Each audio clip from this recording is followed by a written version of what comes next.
at 6:30. Call meeting to order and start with pledge of allegiance. Pledge allegiance to the flag of the United States of America and to the republic for which it stands, one nation, under God, indivisible, with liberty and justice for all.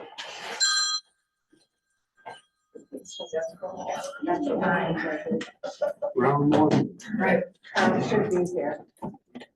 Said he was going to be. One way or the other. Okay, we will get going. We have roll call, everybody here. Except but Eric, and Eric will not be joining us. Minutes, we have minutes distributed from two meetings, one the last meeting of this board and then of the special meeting of the at the middle school public hearing. So I will take a motion to approve the minutes of the March 4th board meeting. So moved. Second, Second. there's a second. Any discussion, modifications? Hearing none, all in favor, please say aye. Aye. Any opposed? Moving on to the public hearing minutes, March 8th, March 11th, they should be That's cool. March 4th and then March 11th is March, the public yep. hearing. March 11th, public hearing. One pager. Take a motion to approve So moved. Second. and a second. Modification changes. All in favor, please say aye. Aye. Any opposed? It's passed. Thank you very much, Jerry. Well, We will then move on then to the Board of Education, public comment. Right now, we have no public online. Any of you wish to make comment? Not? You're all set? All right, then we will then jump into a discussion of the Board of Education budget.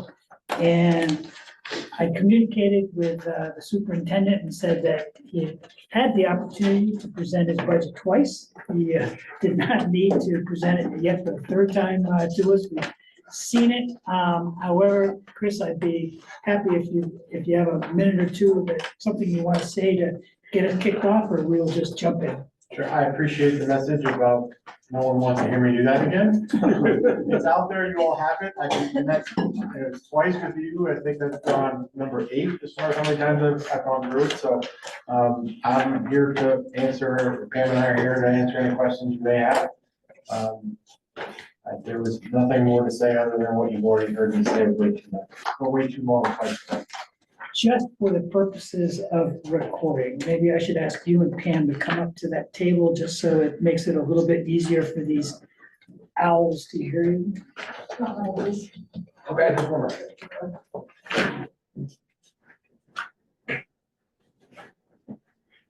And with that, I will kick it off for questions. Do we have questions if you have? George? Chris, I was just wondering whether, I know you don't want to redo this whole thing, but I just wondered whether you want to just comment on some of the changes you've made to the budget, right? So the original budget letter that came out was dated December 19, and the ask at that time was 3,927,000 and changes, so 3.76%. So since then, well, yeah, it's a copy I have. I don't have an updated copy, but since then, on page 11, there's been addition of about,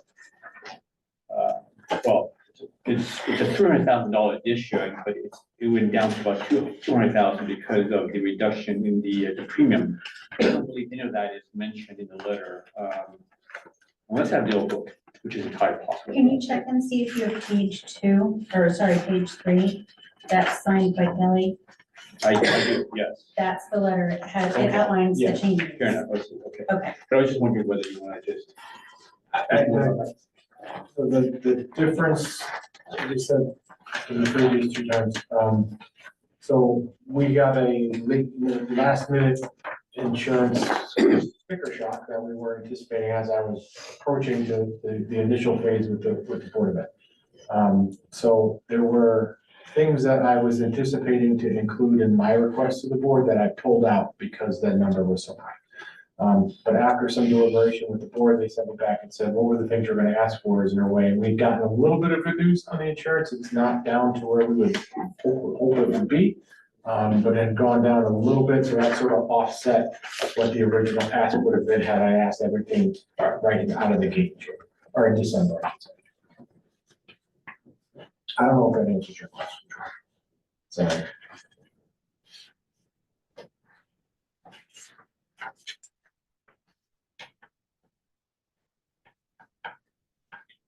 I'm sorry, I was just wondering whether you want to just expand on, or did anything else you would expand on beyond Kelly's comment about the needs in the NEAS accreditation and so on? Sure. So as you may be aware, we go through the high school is accredited from the New England Association of School, I always mess up, NEAS. That's the, we're acronym crazy in our line of work. You all know that. But it's a 10-year cycle. And the cycle, although it's 10 years, when they do the cycle, it's really spread out over 3 or 4 years. So originally the visiting team will come in, there's a self-reflection that our staff does, the visiting team comes and does a visit. They basically say, does your reflection match up with what we're seeing when we do an independent evaluation in the school? They then submit a written report back to the school and to the board. With what they see, the recommendations that they make, and then they come back for a formal visit, which will be a year, 2 years from now. And we have that period of time to adjust if any of the requests that they make. A lot of it is because they haven't been here in 10 years. Our world has changed, obviously, in the last 5 years.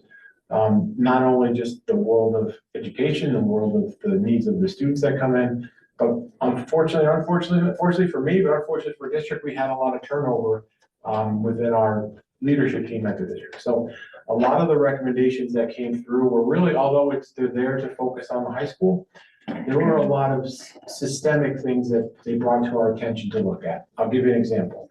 What's the curriculum revision process? How do we communicate that? How do we train staff? What's the involvement of that? That's not to say we didn't have a process.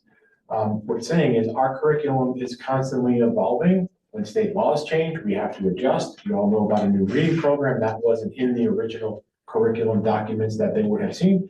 So the question arose of, is there a formalized process that has stakeholder feedback, including teachers, parents, in some cases students, which we're dealing with at the high school, and what's that process for revising, training, and making sure everyone's up to speed?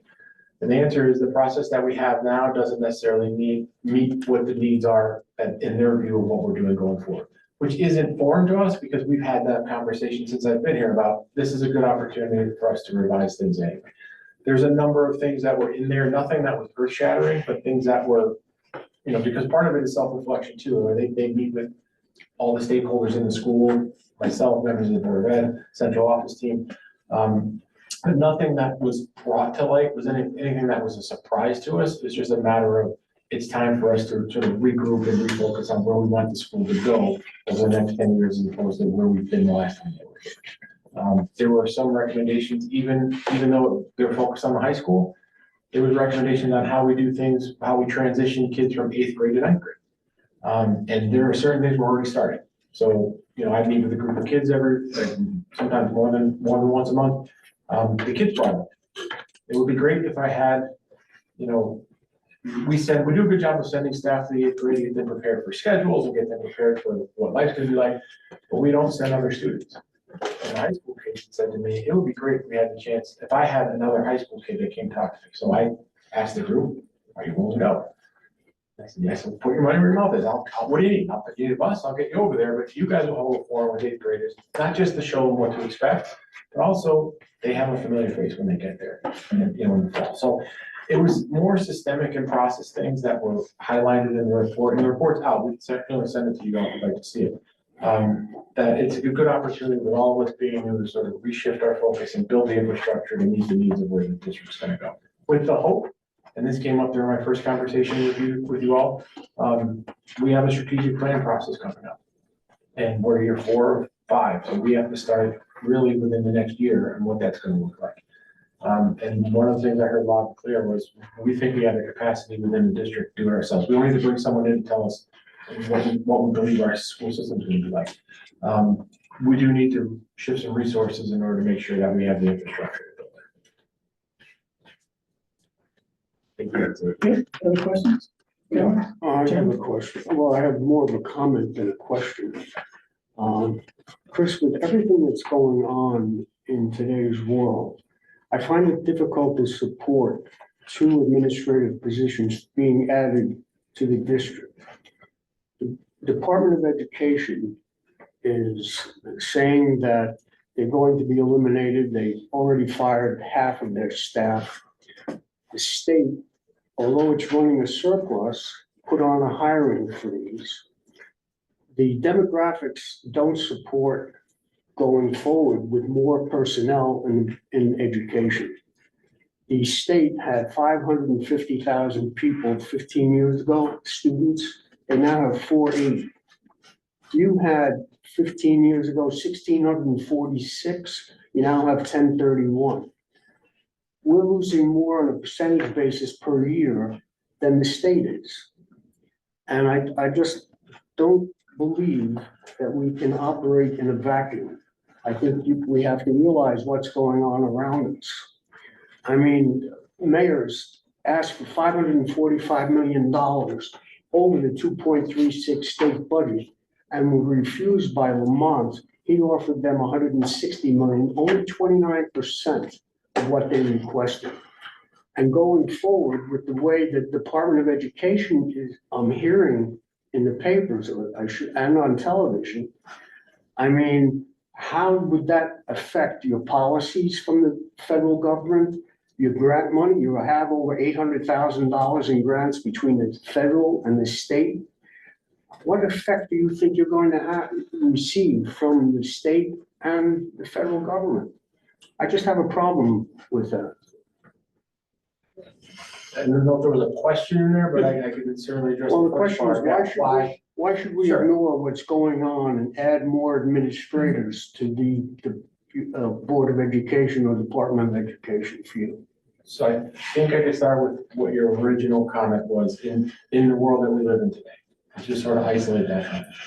The world that we live in today is much different inside our schoolhouse walls than they were 5, 10, 15 years ago. That was and it's only one administrative position that we're requesting. It's assistant principal at Goodwin. Goodwin's our largest school. So although the population has declined, as you said, over the last 15 years, population at Goodwin is actually increasing. What we're seeing on a daily, and I was at Goodwin twice today reading the classes, and the population at Goodwin is a lot different than it was 5, 10 years ago. Our kids are coming in with needs that we are not necessarily equipped at all times to handle. I think I put in the presentation with our percentage of students that are classified as having high needs, either special education, free and reduced lunch, and our ML population. Our largest ML population is a Goodwin. Our largest referral population into special education is Goodwin. Just for procedural sake, every time a student gets referred to special education, you have to go through a process. You need an administrator in that process by law. That's not our choice. If your population is increasing and you only have one person to cover those PPTs, and a parent can ask for a PPT anytime they want, not just the initial intake, you need an administrator in that room. Our principal spends the vast majority of his time dealing with behavioral issues. So when we start talking about making academic improvements, it's one person. I can't ask him to go make sure you're observing all grade 3 classrooms today, because if there's an emergency situation or there's a behavioral issue, he's in. So that's why I was comfortable asking the board to consider adding that position. With regards to the other part, to be totally honest with you all, I don't have the answer as to what's going to happen from the federal government to the state government. And I say that not tongue in cheek. Just last week, we had gotten word there was something coming out of Washington that was going to have an effect on how we operate schools. The next day, we get a notification from the state. Some judge somewhere halted it. 2 days later, the judge halted the halt. I didn't go to law school. I don't know what this means. What I can say as a Board of Finance, though, is the money that we receive from the federal government we never get a check from the federal government. federal funding that we get goes to the clearinghouse, which in our case is the State Department of Education. All of the, we don't get a lot in federal or state aid. We've had this conversation. The funding that we do receive from the federal government is all connected to either IDEA or ADA or entitlement money, Title I, Title II, Title III, Title IV. The vast majority is in IDEA or ADA. That is all special education. So if the department were to close, as long as those laws are not rescinded, the funding follows the law. The funding for next fiscal year, now they can, I'm not saying they can't rescind laws, I'm not speculating, I'm saying for the purposes of this discussion, the funding is already sent to the State Department of Education. We have to apply for the money from the state as opposed to the federal government. So the federal government will send it to the state will hold it. Pam then has to go into the system and say, this is what we spent it on, it lines up, and then disperse the money. So there is so much going on in the world right now. And I know I get questions from parents all the time. I get questions from board members. I'm at a point where I don't even know how to answer because it changes so rapidly. And I know people are so used to getting information instantaneously these days, and I feel for you. For those people who ask me, none of us have a crystal ball as to what this all means. I wish I did. But as I pointed out at the public hearing, when we put the slide on the screen, like worst case scenario, that's how it affects us. It's a lot of money. I'm not doubting that, but comparatively speaking, I know some of my colleagues are really panicking because 30–40% of their budget is tied up in that. So we're fortunate in that sense, doesn't make it right. I'm not happy about it, but to answer your concern, again, certainly not, I'm cognizant of not wanting to ask for things we didn't need, particularly in my first year, but hopefully you'll get to learn over several years. I'm not gonna ask the town for something that I don't feel that is in the best interest of our kids. And that was the purpose of asking the board, and I was fortunate that they honored the request to add that additional person. Thank you. So Chris, can I just ask, just a clarification, are you saying the federal funds for state fiscal year 26 are already in the state and waiting to be dispersed? The last communication, and this changes daily at times. The last communication that I received from the commissioner is the funding plan for our current fiscal year and their next current fiscal year have all been assured by whoever is still at the Federal Department of Education that there will be no interruptions in funding. Because they also know we're in the middle of budget planning for next fiscal year as well. So the last communication was, I have a call on Friday, that could change. But as of today, don't panic don't try to plug the hole for next year's budget based on what you anticipated getting. That funding should be all in line. Whether the state will have to jump in and fill the gaps if something happens at the federal level, but we've all been assured it's okay for that. Okay, thanks. Other questions, Brad? First question I have is, are we in compliance with the federal government for girls playing in boys sports? I mean, boys playing in girls sports? We are waiting for, so we're governed by the CIAC, which oversees interscholastic sports for the state of Connecticut. Previous to the news out of Washington, we were in compliance with what the state rules were and what the CIAC rules were. The notification we had was that they are currently reviewing the changes under Title IX to see if that affects the way we operate sports. We are told to continue as is until we hear, and my understanding is the lawyers at CIAC are working in coordination with the Attorney General. We're in wait and see. So right now I can say we're in compliance because we have something in writing from the state that says don't change anything until we tell you. So we're really not in compliance with the federal law, is that correct? I don't know if they have determined what the federal law is yet. That's the way it was explained to us, how the changes within Title IX, if they're in line with what state laws could be. That's where the word. So if we're not in compliance with the federal laws, are we prepared to lose $443,000? Because we're going to comply with whatever the law is, but right now, if we were told that they're reviewing it with the lawyers through CIA, we follow the CIAC direction. CIAC tells us to do the way, that's the rule, because that's who governs interscholastic sports in the state.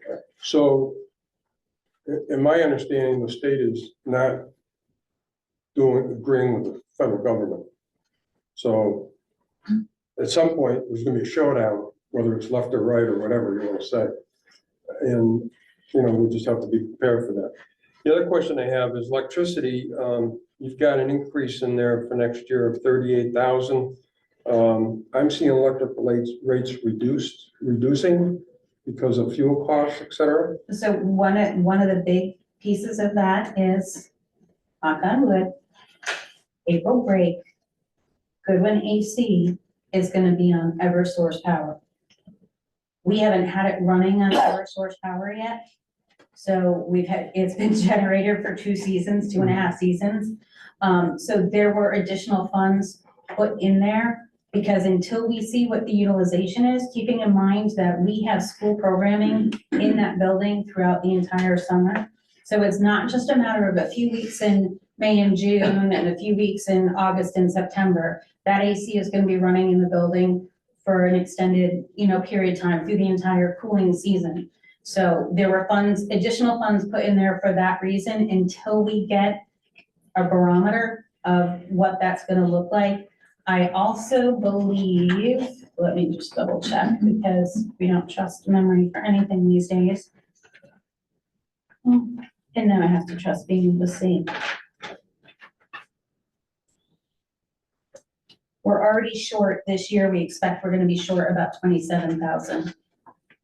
And that's based on the past rates or because of your generator? Well, right now, it's based off of, we've already expended $270,000. And we have encumbered as best as we can guess utilization and rates at the time. We also, our supply rates are fixed with the towns for the next several years. Not the supply rates, not the delivery rates, but the supply rates are. So as with anything, it's our best estimate and projection based off of currently, we're looking at a shortage in that area. And then looking at additional utilization at Goodwin is the reason why the increase looks as it does in the proposed budget. Okay, so the crude oil prices are down about 25–30% over a year ago. And expect them even to go lower. So I believe a lot of our power comes through oil. If that's related to the supply rates, Right. we're already locked in, but I can also tell you my degree isn't in commodities, so I don't follow and tie as closely into our power generation.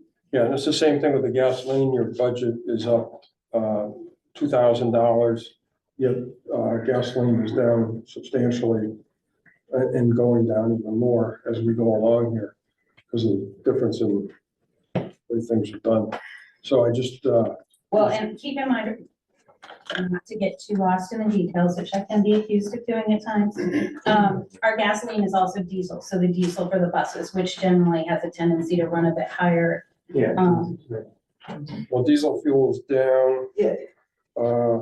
They're down, they're up. I mean, They're down about 10%. so they're not, I mean, you're right, they're down for, I would say, cyclical reasons right now. They're not necessarily down. I mean, if the Houthis, bomb the straits right now, they're gonna go up. I mean, but let me just, the electricity, because I know you're asking about that. So, for a while there, we were running month to month. We did not go into a long-term contract. That was about a year ago because prices were higher. And when they were looking out, it wasn't a favorable market. We do this through CCM. They have a bidding service, Titan Energy. And they came to us, I don't even know how long ago it was. A year, 6-8 months, something? 6-8 months, it became effective December 2024. Okay. That much I December remember, and we 24, did it, okay, and we good. did it well ahead of time, so I think it And was probably So 7 they or went 8 out to months ahead. bid, they were able to lock it in. Sometimes they lock it in for odd 15 months, sometimes it's 23 months. It's not necessarily years. Right. They do it based on what they're seeing and what they're receiving from suppliers. That's a tough market to predict, and for budgeting purposes, we look at the stability of being able to set budgets and not go month to month. So We did lock into a contract. I don't remember how, honestly, 20, it might have been 36 months. It might have- It's been between 20-something and 30-something. Gasoline, I think the chief has mentioned it. I do follow, commodity prices. I do look You will at now them. be my resource. And when gasoline went down to the low 70s, what I did, we don't use a ton of, DPW uses gasoline in the police department, right? Not huge quantities. The police department uses the most, obviously, and it's gasoline.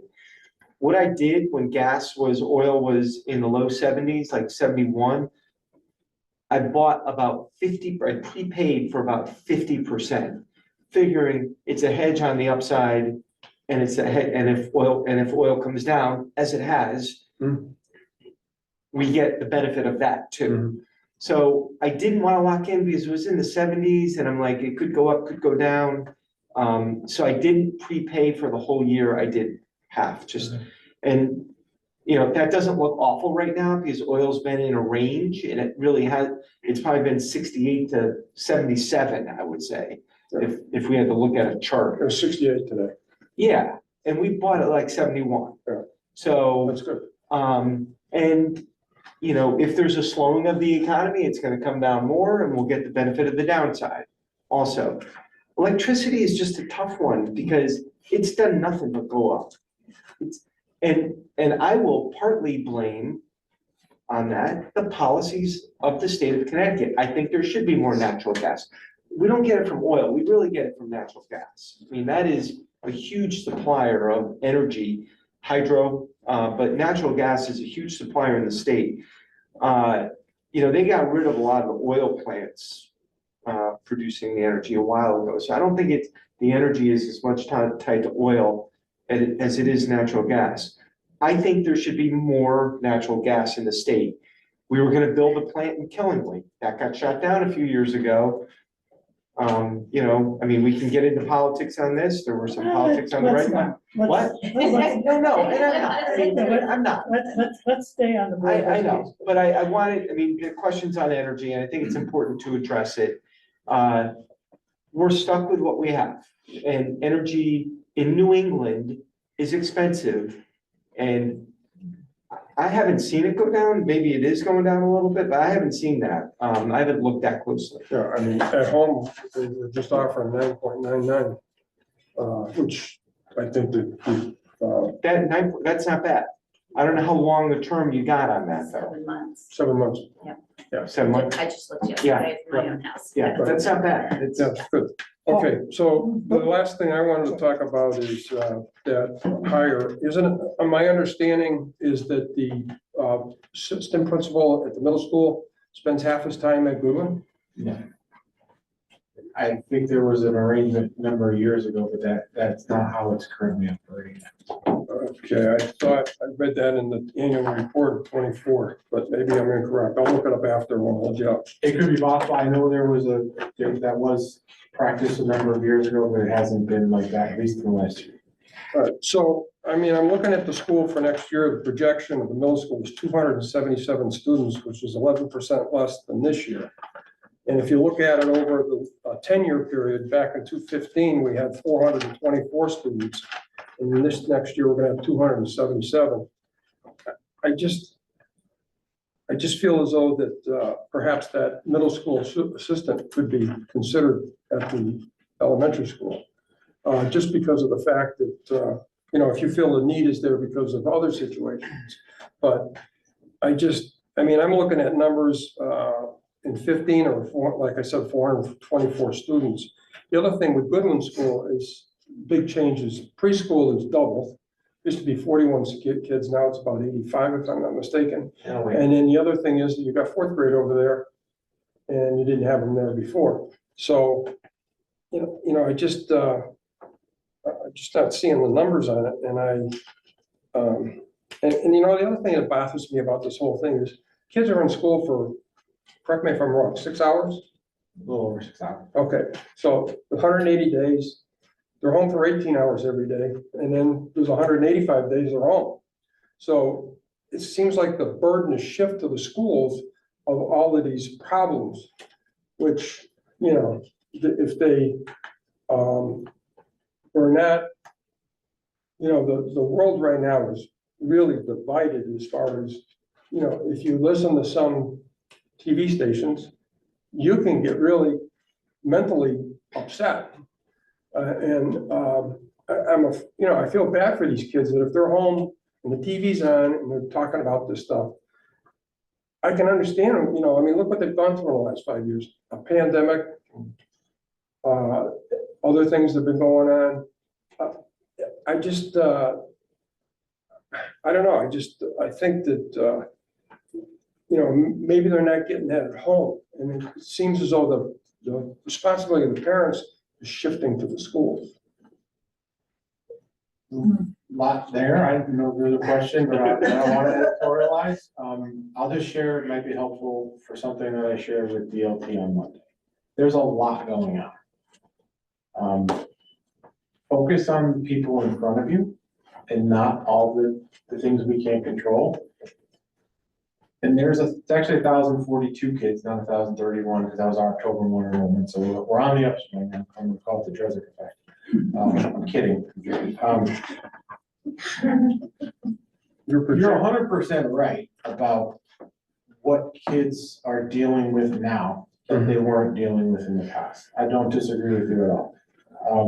I think one of the things that we often talk about, you know, and I understand the argument of size, but you have to look at it, at least I have a responsibility to look at it through the lens of quantity as far as issues and types of issues that kids are dealing with on a daily basis that require that intervention from trusted adults.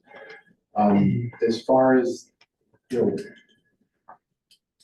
understanding that there was some demographic shifts and population changes from one school to the next, it wasn't as drastic of a decrease from as the enrollment may have gone down, the needs of the kids have gone up. And one of the things that we can't control in a lot of cases, particularly at the middle school level, is, I don't want to blame anybody who's there, but somebody's phone went off before this meeting started. That was mine. Guess what? Okay, I didn't know that, so I wasn't picking on you.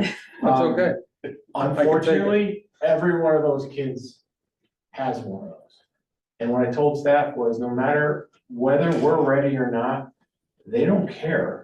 Because 1,042 of those kids are gonna show up tomorrow at 8 o'clock in the morning. There's an expectation that we're gonna meet the needs that they have where they are. We're preparing our kids for a world that we don't know exists. I'll be the first to admit, when we have these kind of technology conversations, I don't know how to use half of this stuff with my own children. But you're right, we have them for 6.5 hours a day, but whatever happens in those other 18, whatever those issues are, they're coming back at 8 o'clock that next morning. There's no line. We could have a philosophical conversation on how we got here as a society. I don't have the answers. I don't pretend to be. What I know is who walks through the door every day and the needs that those kids have. And no one really cares if we're ready or not, because those kids are going to show up. And our staff and our teachers, our administrators, our paraprofessionals, clerical staff members, our central office folks, everybody's on call in a world that trying to make sure that we're meeting the needs of where our kids are. So I understand the argument. I'm not arguing at all with you. I certainly understand your perspective. But part of my responsibility is to tell the Board of Education, and by default, obviously even the community, what needs I'm seeing. And I would not have asked for something like that if I didn't think it was absolutely necessary. All right, so in the 2024 book, it does say that associate principal is half at KGS and half at OSMS, which is Matt Walton, I think his first name is Matt. And that data is generated out of the payroll office. So if there was an actual change and where he was physically working, that information didn't necessarily get transferred to us to say that from the initial expectation of at least like you said 2 years ago, that he was going to be shared over both buildings. Somewhere along the actual happening every day, it was felt that needed to change, and they just told the bookkeeper. So. Yeah, no, I was going by the book. I will certainly fix it, but I can tell you Your name on it too. in practice, I learned they put my name on a lot of stuff. Yeah. I think in practice, I can tell you that this current school year and the previous school year, that wasn't the case. Really? So, okay, well, We'll move on to Paul. Yeah, other than if you actually saw the report, I don't need a long answer at all. But last week, the Yukon Policy Center for Educational something or other issued a report. And in that report, they highlighted the fact that our school systems are hiring more administrators and less teachers. And unfortunately, I think that's a little bit backwards, but the thing is, from your perspective, is this the result of mandates from the state, or, and like you mentioned that you need every one of those discussions that you bring the parents in for their kids, you now have to have an administrator in there. I did not see it. So Oh, I okay. don't, I wouldn't want to comment on our report. If you get a chance to take a look at it, I didn't see the whole thing, I just saw the highlights, so. Okay. I can say that there is a bit of, a component of the mandate, of the legislative mandates on things, like, for instance, no one could discipline a student, like suspension, detention, anything, detention you could do, but. Not like in my day where they used to bounce Oh, them no, up no, against the no, wall. I understand that out loud, or I have to make a call. I'm kidding. You cannot discipline a student in public school unless you have an 092 certification, that's administrative certification. So if you want to suspend a student or in-school suspension, it has to come from an administrator. That's the law. I didn't make that up, that's the law. Like I said, being present in a planning and placement team meeting, you have to have an administrator on file. A lot of the things, when it comes to how we evaluate teachers, and we have to do that on an annual basis. Every teacher has to be evaluated and signed off on their evaluation by an administrator with an 092 certification. Years past, you can go on different cycles. If you're a veteran teacher, you didn't get a formal evaluation every other year, you've been here 30 years. Now, everybody has to get the same one. They just redid it again. I put that in the presentation. Administrator has to sign off on that. So there is a component of, as more things come down from Hartford, it ends up on the same pile of people's desks. In addition to all the other things I mentioned earlier about what kids are actually dealing with now. And those have to be certified administrators. Yes. You have to have a certificate from the state of Connecticut that authorizes you to act in the capacity of an administrator. It's more schooling. so when I was on the board of ed for 11 years, I thought we had a lot of different department heads that were 092 certified. Right now, we have, with 092 certification district-wide, we only have 10. How many? 10. Building it, so there's 2 at the high school, 2 at the middle school, 1 at Goodwin. Myself, a director of curriculum and instruction, our pupil services director, and Pam has a different certification. She can't discipline a student. And I can't observe a teacher. She can't observe a teacher. Can you Don't want discipline that. another She administrator? can discipline a staff. She can discipline me. She can learn that. I kind of got that impression. Yeah. So with the reduction of staff, students, some of these head of departments, couldn't they pitch in at the middle school to enable the middle school or whoever, the position, be an assistant over at the Goodwin School, being next door and being able to perhaps work out of that on whether it's a daily basis, on a rotating basis or whatever? I have a feeling you're not gonna like this answer. They're all unionized. So it's one or the other. You can't serve in both. You can't be a teacher for half the time and administrator, you gotta pick a side, because you could be 2 different bargaining units. So do they have to be an administrator or can they be an 092? If you're an 092, you have to be working under it, you'd have to be an administrator, and you would be in the administrator's bargaining unit. If you're working as a teaching certificate, even if you have it, it's what job we classify you working under. So if you're an English teacher, but you have an 092, but we hire you to teach English, you can't have any 092 responsibilities, not legally. You can't do the legally stuff that's required for an administrator.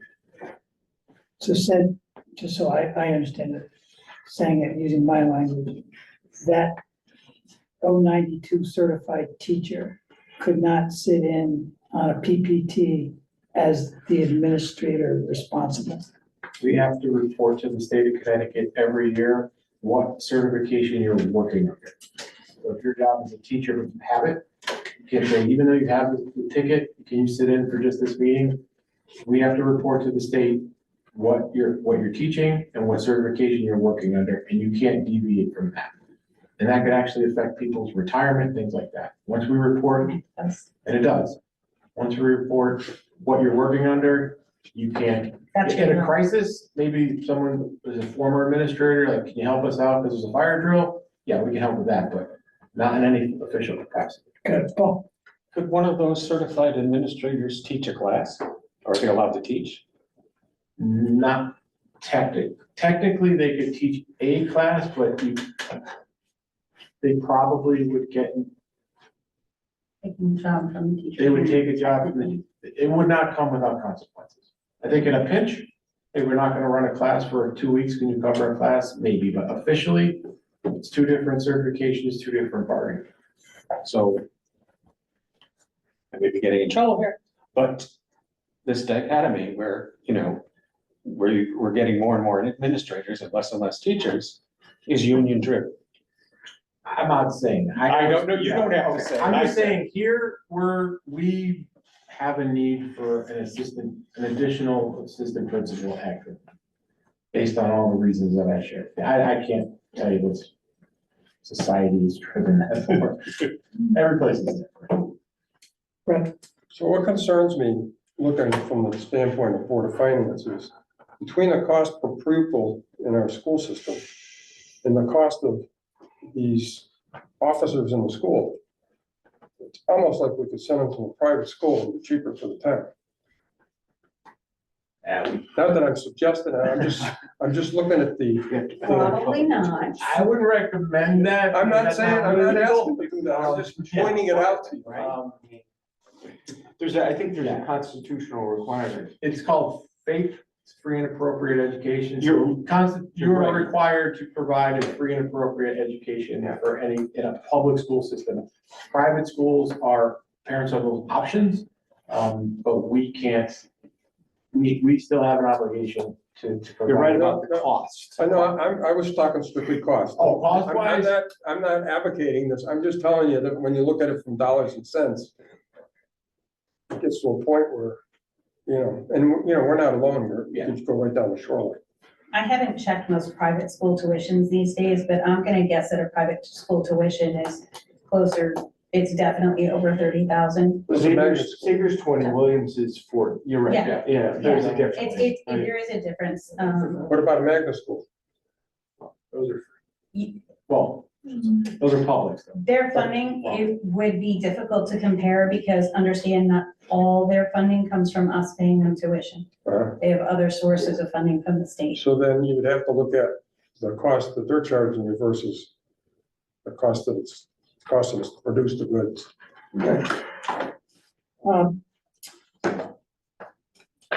George, are you staying on this topic? Yes, I mean, but you- No, go ahead. So I actually have questions, so I think I have three. So you're talking about the needs at Goodwin being very different now than say 5, 10 years ago. Is most of this COVID caused?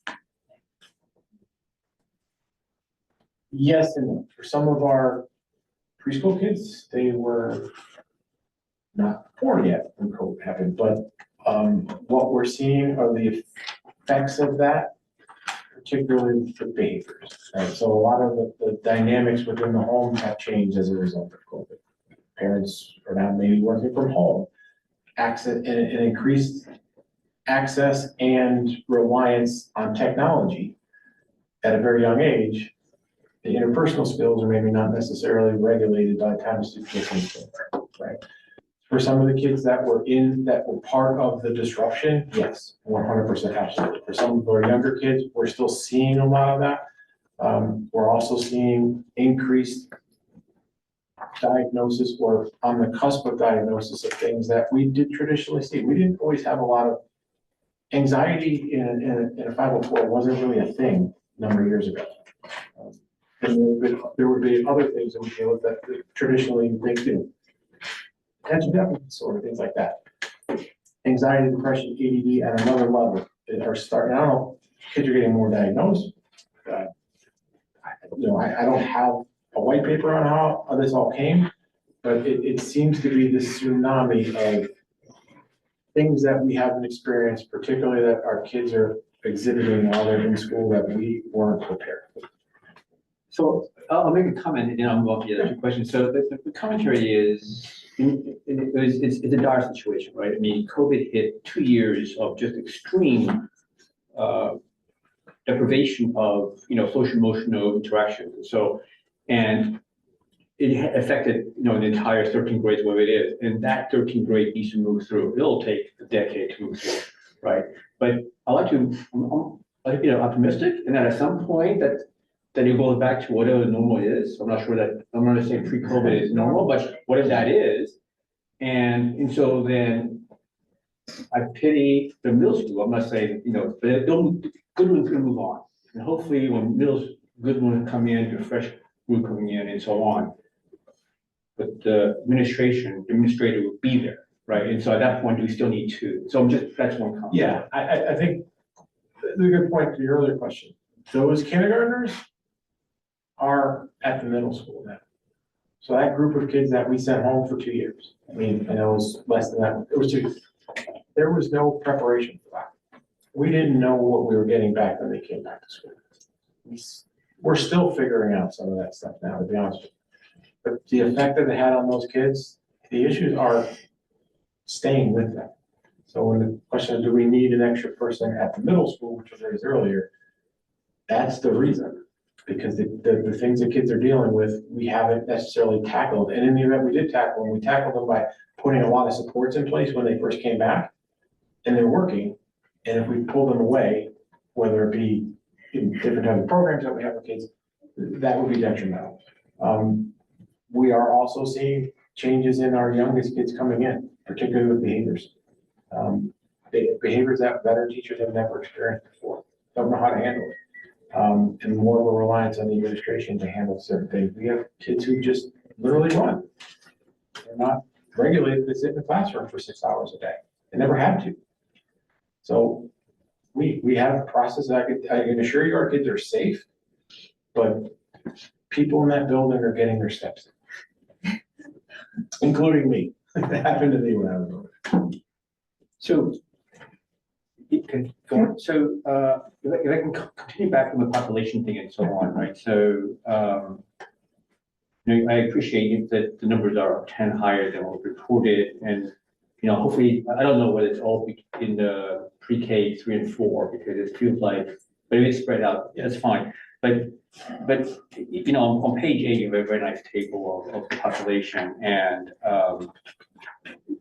there was a couple of years in the mid-50s, which is just insane. But Goodwin has not hit. It's been steady at mid-60s for 4 years in a row, right? And that's just not moving. The demographics in Connecticut isn't changing. The demographics of parents having kids isn't changing. So if anything, it's going the other way. We're losing next year when we graduate this 92 class 92.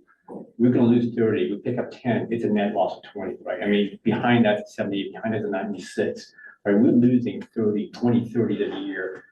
We're coming in at 60s, right? And we're going to struggle to hit 900, actually 950, let alone 1,000.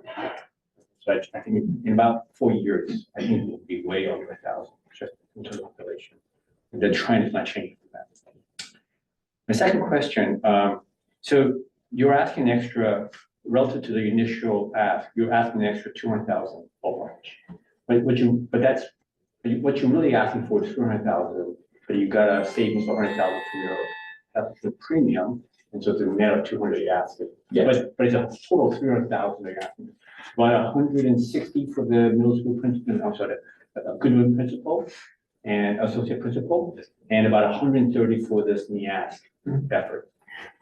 Is the NEASC effort person, is that just a one-time thing, or does that actually translate to a person? In a perfect world, if this all goes through, it will hopefully translate into a person, because it wouldn't just be the NEASC thing, it would be sort of restructuring how we respond to the needs of the district going forward, that would line us into the next part of the strategic plan. So in a year from now, I'm probably gonna ask you for another $100,000 or so for a consultant. This is, if we have to do the NEASC piece now, if I can redistribute some of the responsibilities within the district by moving some things around, that will also help us build the infrastructure to address not just the NEASC, but the strategic plan process that we're hoping to do in-house here. So just put this in a different way. So when the science of learning thing came out, it's very expensive. But it was a one-time thing. We pay for it, however long it is, but then we pay for it. We don't keep throwing $100,000 at it every time. What we talk about here is we're gonna be adding in associate principal at Goodwin at 160 and another potential position at 130 in perpetuity. Possibly, but as we're looking at how we organize the district, I don't know if there's efficiencies in other areas that we can help round that out. And I know it's a very evasive answer, but the truth is, we don't really know what it looks like at the moment based on what the needs of what we're gonna have to accomplish to do them moving forward. That's a terrible answer. Yes, as it stands now, that would be built into the budget, and then we would build upon that going forward and not ask you for anything new in addition to that. One of the things that you don't know about me yet is if we can do things more efficiently and redistribute based on who we currently have and who stays with us, and we can find some efficiencies in that, that's gonna be part of the overall thing that I will bring you year after year. So the problem is we haven't identified who that would be doing that yet. We have some ideas, but there's labor issues, so we're not sure if we can add some more responsibilities to one person or another. But nothing's set in stone, so we know that the funding is here. That's the second phase, is figuring out the people who can take on more. And then ultimately, as things through attrition, that might be a lot. It may not be as much next year when I come in front. I don't know if any of that makes sense, but I have to be careful because there's labor issues. I'm going to move in a slightly different direction. George was talking about those dollars that are in effect new dollars coming into the budget. I'm looking at the current spend of dollars and looking back over the last few years and where there are line items that are consistently under expended. And it's pretty clear that I don't know whether you saw our discussion with the Department of Police Services a couple weeks ago, but I think they have the same situation you have, which is they want to have a certain number of people in their service. And as a result of that, are required to budget 100% for those people. Yet they don't necessarily, for a full year, have that complement of people. Therefore, there is under expense as time goes on. In that paraprofessional line, that under expense is somewhere north of $200,000 annually. So I guess my question is, because as you look at now 26, fiscal year 26, that line is still just growing with everything else. When historically, you can't fill all of those positions.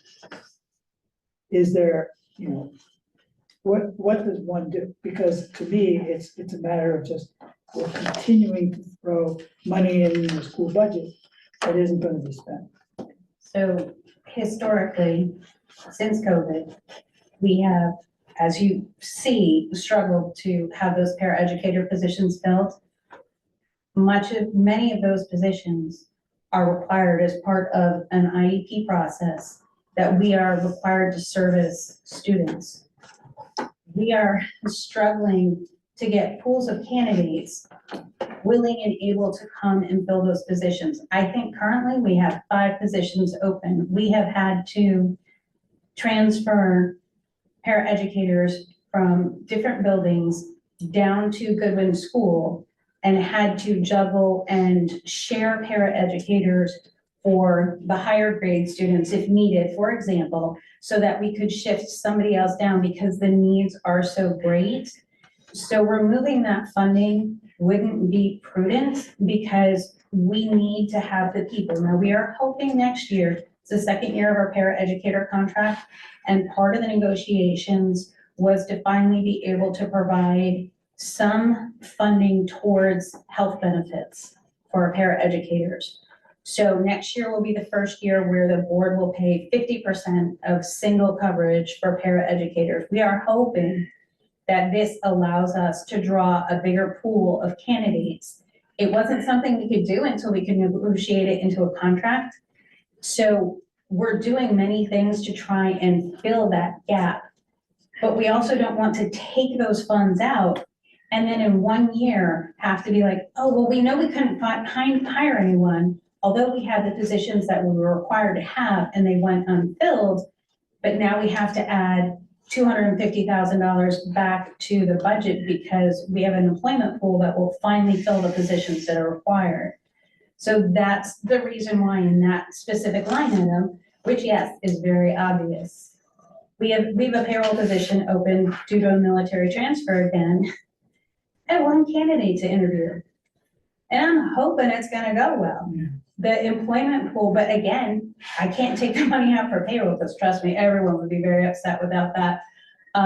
So it's a balancing issue that I definitely understand. The optics seem to trend towards, well, this doesn't make any sense. Why would you keep doing the same thing over and over again?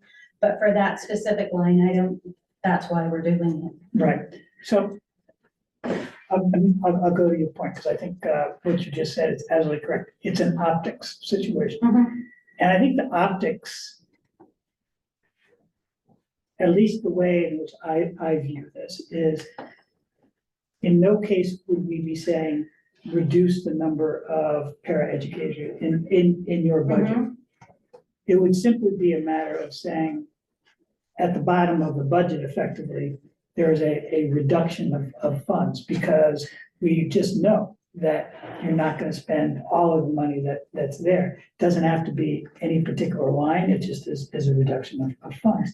And that becomes the bolus that you guys are working with. It's the same, literally it's the same conversation we had with the police department 2 weeks ago, so it's just so you know. And I'm trying to refine this concept in order to be able to help people understand it, but there is, last year you returned $900,000, right? And in previous years, there's also been money coming back. And I just think we need to be in a position where we're tightening the budget process in a way where we have less of a budget surplus at the end of the year, and looking at these various lines that historically have those excesses, but not wanting to get into your business, because, God forbid, I don't want to say to have fewer paraeducators, but we all have our own responsibility. You have your responsibility of making, education work in town. We have a responsibility of, putting together a budget that is appropriate for the taxpayers of the town. So I'm just trying to, walk that walk, at least from the Board of Finance side. So I don't, the Board of Finance will ultimately have that conversation, but I just wanted to put it out there that I think there is within the budget funds which at the end of the day, you won't need. Well, So, following on his line of thinking, if we were to cut your budget by $300,000 on the bottom line, how would you handle that budget-wise? Would you just leave it hanging there for the rest of the year? Or would you have to go back in and actually adjust line items? I think we have to go back. We have to go back and adjust line items. That's what I thought, We don't- because that's what the police department told And us. we don't have a contingency line that would be like that Right. ebb and flow. And that would go back to the Board of Ed to determine, it would have to be changed line by line, and they'd have to determine You can't just what carry that through for the year what as the, a, what as the a plan, negative. what the plan was that was gonna change. Right. We can only budget what you give us. Anecdotally, we have 2 cracked boiler inserts at the high school. That's $20,000 this week. That was not built in, that was not anticipated. So there are those things within the year that come, there were several things last week. Including we got our pricing on our HVAC checklists that we have to submit to the Department of Administrative Services that are part of Tools for Schools. It's a checklist. We need to go to engineers to do it. Our staff isn't qualified to do it. Our HVAC people aren't qualified to do it. Fuss and O'Neill is approved through the Department of Administrative Services to do one for each building. Hopefully we can move forward and do it ourselves, but for this year to do one for each building and meet our statutory requirement, it's almost $30,000. So I mean, that's stuff that we knew was coming. We didn't have hard numbers. When we asked this time last year, nobody knew what exactly they were doing. Even the engineers, State Department, I would continue to ask them, what are you looking for? They're like, we'll get back to you. We'll get back to you. And they didn't. So those are just the things that, you know, that happen. We do have line item budget, and that's why we have some that are gonna run over. And sometimes there are gonna some that run with the surplus. But to answer your question, yes, it would have to be defined where it was coming from, and that would be done by the board with the superintendent. So you could conceivably have to go into those line items and cut individual positions to get to that amount of money. That would have to be up to the board to determine. Yeah, but so Yes. it you could be. couldn't wait till the end of the year to find out whether or not you're No. in surplus. You would have to do that now No. and then not hire somebody. And then at the end of the year, maybe you had the money, but you don't know until the end of the year. You can't budget backwards, is what I'm saying. Yeah. Okay. So let me just jump in, and that is one line of thinking, but that's not the only line of thinking. And in your package is the information that is year-to-date for the Board of Education. And although there is a budget, and although everybody tries to follow the budget as best as possible, it is clear that there are throughout the year going to be underruns and overruns. And so if, to use your example, $300,000 was taken out of this budget, and then they had to put in, modify the budget. Choice could be to modify the budget in areas where there isn't personnel required, in which case there simply is an overrun, let's say in construction services. And so when there is a need, you pay for it, and at the end of the year, it all balances out. So the fact that there needs to be a change, a line item change in an existing budget does not necessarily equate into a personnel loss. With like point of clarification, you did ask me a question as far as how we use encumbrance. So in this case, our encumbrances, we hold our staffing. Obviously, we know what our current staffing costs are. But you just pointed out construction services. And this has been a process that we have done year after year, in that there are certain items, for instance, I know last year, one of the big topics was the pickup truck. We don't encumber that. This is about the time of year we see where we're at. So although you can see right now that's running as a surplus, that doesn't mean we've done everything in the plan for this year. There are still things to be done and included in that encumbrance column. Keeping in mind, yes, I just wanted to be clear on that there is still work to be done in the unencumbered balance. Right. I just wanted to point that out. That wasn't the direction I was going. I was looking at the fact that there's $224,000 in there that is probably no personnel related at all. Correct. And so you could zero that line in this process, but still have expenditures against that account through the year, and then be able to balance it out with surpluses that come out of the other lines, like the paraprofessional line. That's all I'm saying. So the argument that's put on the table of saying, you cut our budget, we're gonna cut staff, I think is not a direct line argument. That's my only comment. And again, we would refer that to whatever changes are made, would go back to the Board of Ed to make that call. Absolutely, I agree. with you. Can I- Yep, can I ask a question? sure. You've heard a lot about demographics, and I don't know if you've had any discussions about regionalization, but at what number do you think it would be valid to entertain that thought going forward in a 5-year strategic plan? Will you guys loan me some money to buy Westbrook? I'm joking. I forgot this is being recorded. Christine, I'm sorry. I don't know, I mean, obviously that was a big topic of conversation. In my previous life, there was a lot, I was the largest district in the region. So, and that was a big statewide discussion about regionalizing school systems. And a lot of people got up in arms because then you realize you're also ceding that authority of a local community to make those decisions in a regionalized system. What we can do is regionalize services. And those conversations have started in my brief tenure here. You know, we are all obligated to send kids for one reason or another to other schools outside of the community. So some small neighboring communities, if I'm sending 5 kids to one school and you're sending 5 kids to one school, but we're each sending a bus. Now there's some logistic things to it, but just as an example, we talk a lot about special education. Other districts are dealing with the same thing that we're dealing.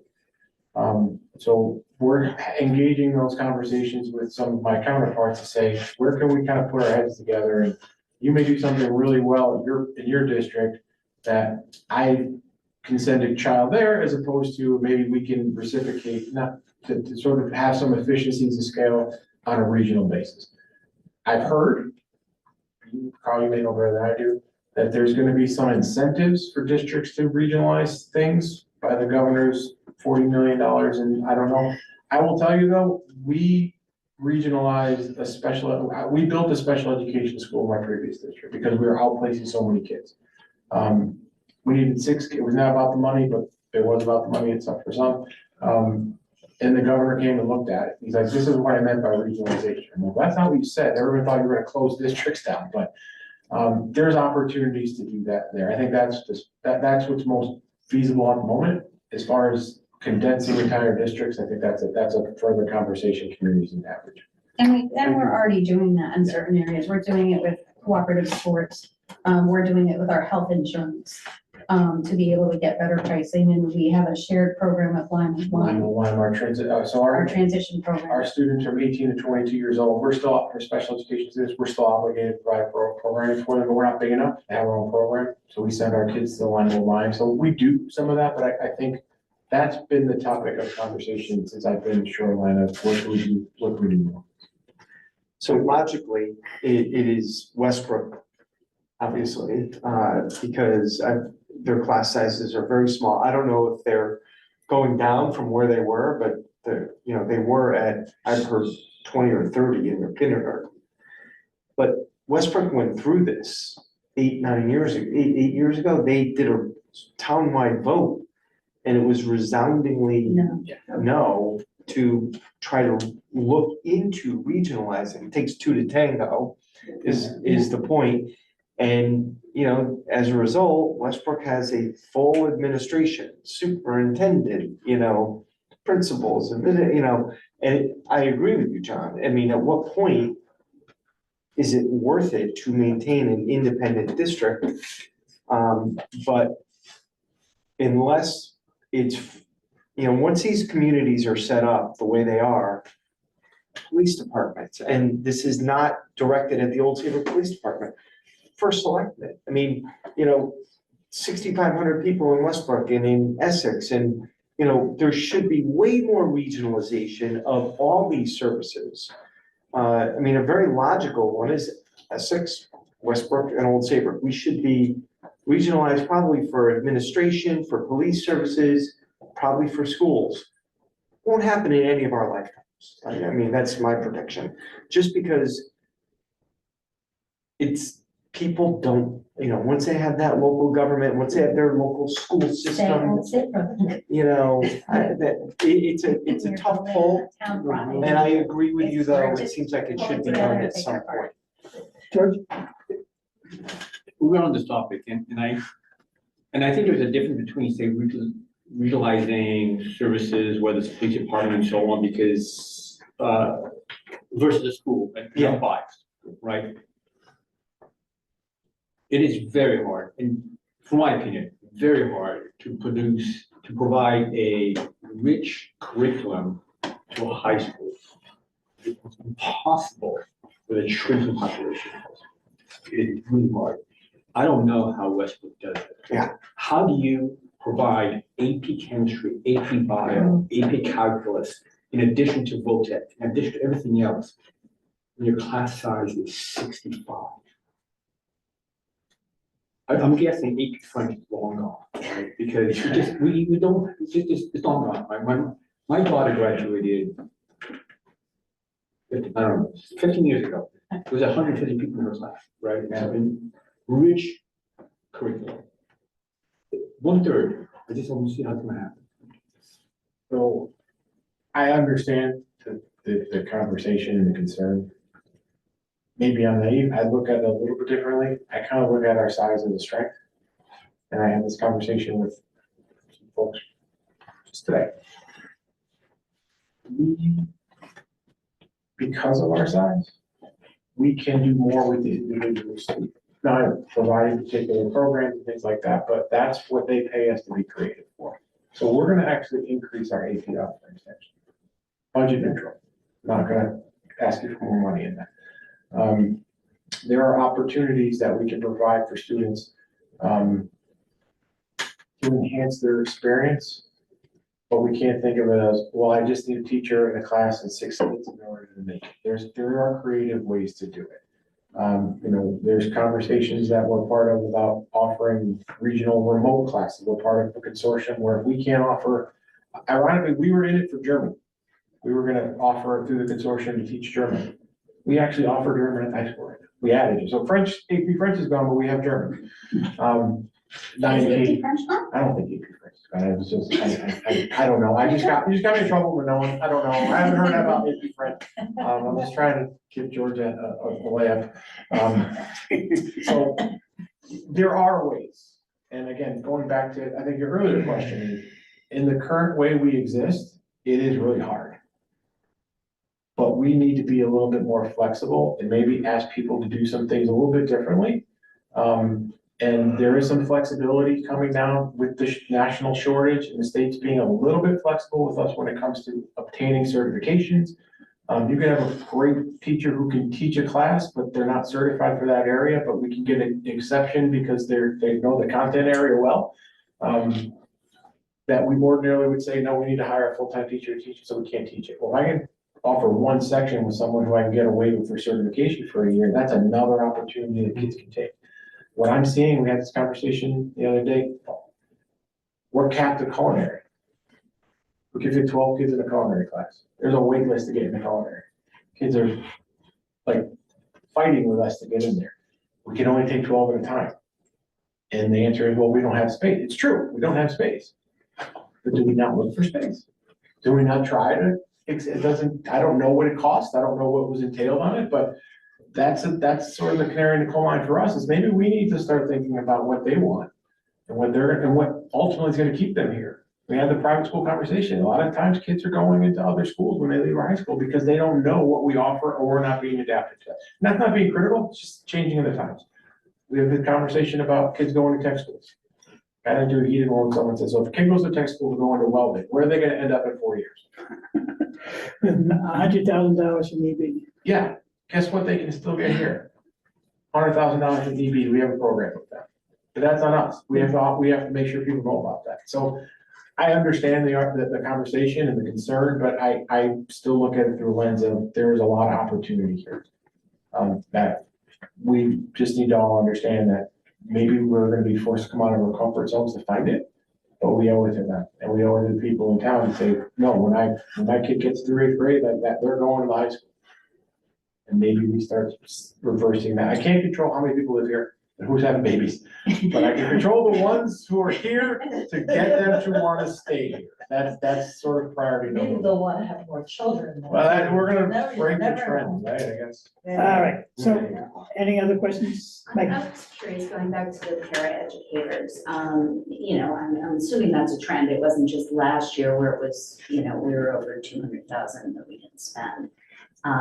But you mentioned the health benefits that we might be contributing to that in the future. Are other towns doing that? around us? Many other towns are doing it around us. And believe it or not, in prior negotiations, our paraeducators at the time had felt that was not a priority for them, that increasing pay was. And so they actually had opted not to put it in, which kind of put us behind the trend. I know East Haddam provides, and I think they pay more than 50% of the benefits.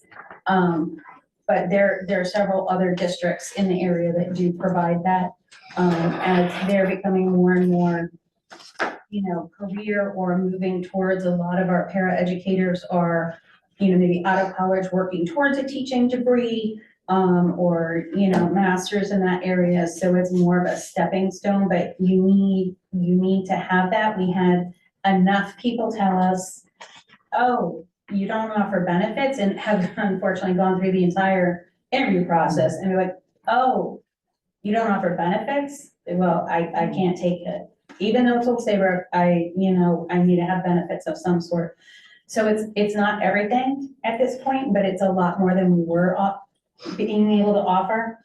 We did give them access to it, but at 100% of the cost, which net, not much. So we're hoping that will help us fill that, and change that trend. It's been a tough, situation to try and, what else can we do? I know my kids are only a couple of years out of school, so I remember the juggling, and I think it's great that we're gonna be more competitive, but I also, it's not gonna be a magic solution that all of a sudden we're gonna be 100% stacked up, so. No, it's better, but it's also, as the superintendent has led to understand, it's a more and more difficult job, because those paraeducators with our children, although we have our teachers who are there, our paraeducators are really that first line of connection with our students with our highest needs. And as those students have higher and more complicated needs, it's a long day and it's a tough day. So it's, it's a balance of challenges. I'm trying to go to every class I could when you read, and I'm almost there. I can tell you the vast majority of paraprofessionals didn't get to enjoy the story. I got tired watching them run. So we don't pay, that's just, but it's not unique to Old Saybrook. At one point in my previous life, when my daughter came home from college, I said, call all your friends that are over 18. I just need you to stand in the playground and watch and supervise kids. And we'll pay your friends. I know you don't have, you'll pass the background check. That's where we were. And it hasn't gotten much better. Okay, any other questions? Yep, Brett? I'd just like to say, unfortunately, with what's going on, you have the pandemic, now there's talk about the bird flu. We don't know what's coming up next, and I guess that's reality. Hopefully it's not here to stay, but it's a tough job. It's not what we all experienced when we went through. Okay, I'm gonna cut this off here. I want to really thank you guys very much You can take a hint. for being here, for taking the time, for answering all the questions as well as you did. And this board will deliberate and probably at our April 1st meeting about both the Board of Education budget as well as the town budget. And so hopefully by then we'll have a vote going on. Thank you again. If you have any other questions we didn't cover, Right. you know how to find me. They will have. Thank you all. Have a good night. Thank you. We'll continue to move on with our agenda and move to the treasurer's report. Madam Treasurer. All right. We will start with our executive summary.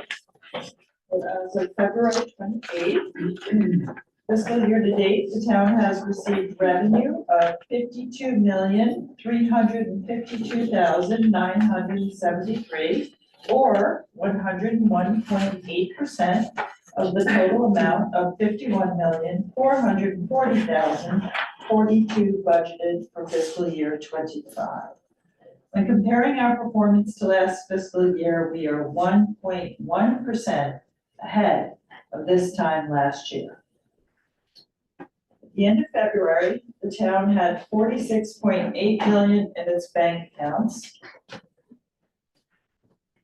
In the last month, the STIP rate has stayed steady to 4.45, and today it is at 4.43%. And as you know, Webster gives us the STIP rate in arrears, and their rate last month was 4.55%. On February 15, we reinvested another short-term bond for fiscal year 26. We bought 2.375 million at an interest rate of 4.30%, maturing on February 15, 2026. With an expected revenue of $99,638 for total revenue of interest income for fiscal year 26 totaling $309,097 so far from bond revenues. We still have 3 to 4 more bond reinvestments to contribute to our fiscal 26 projections. Any questions there?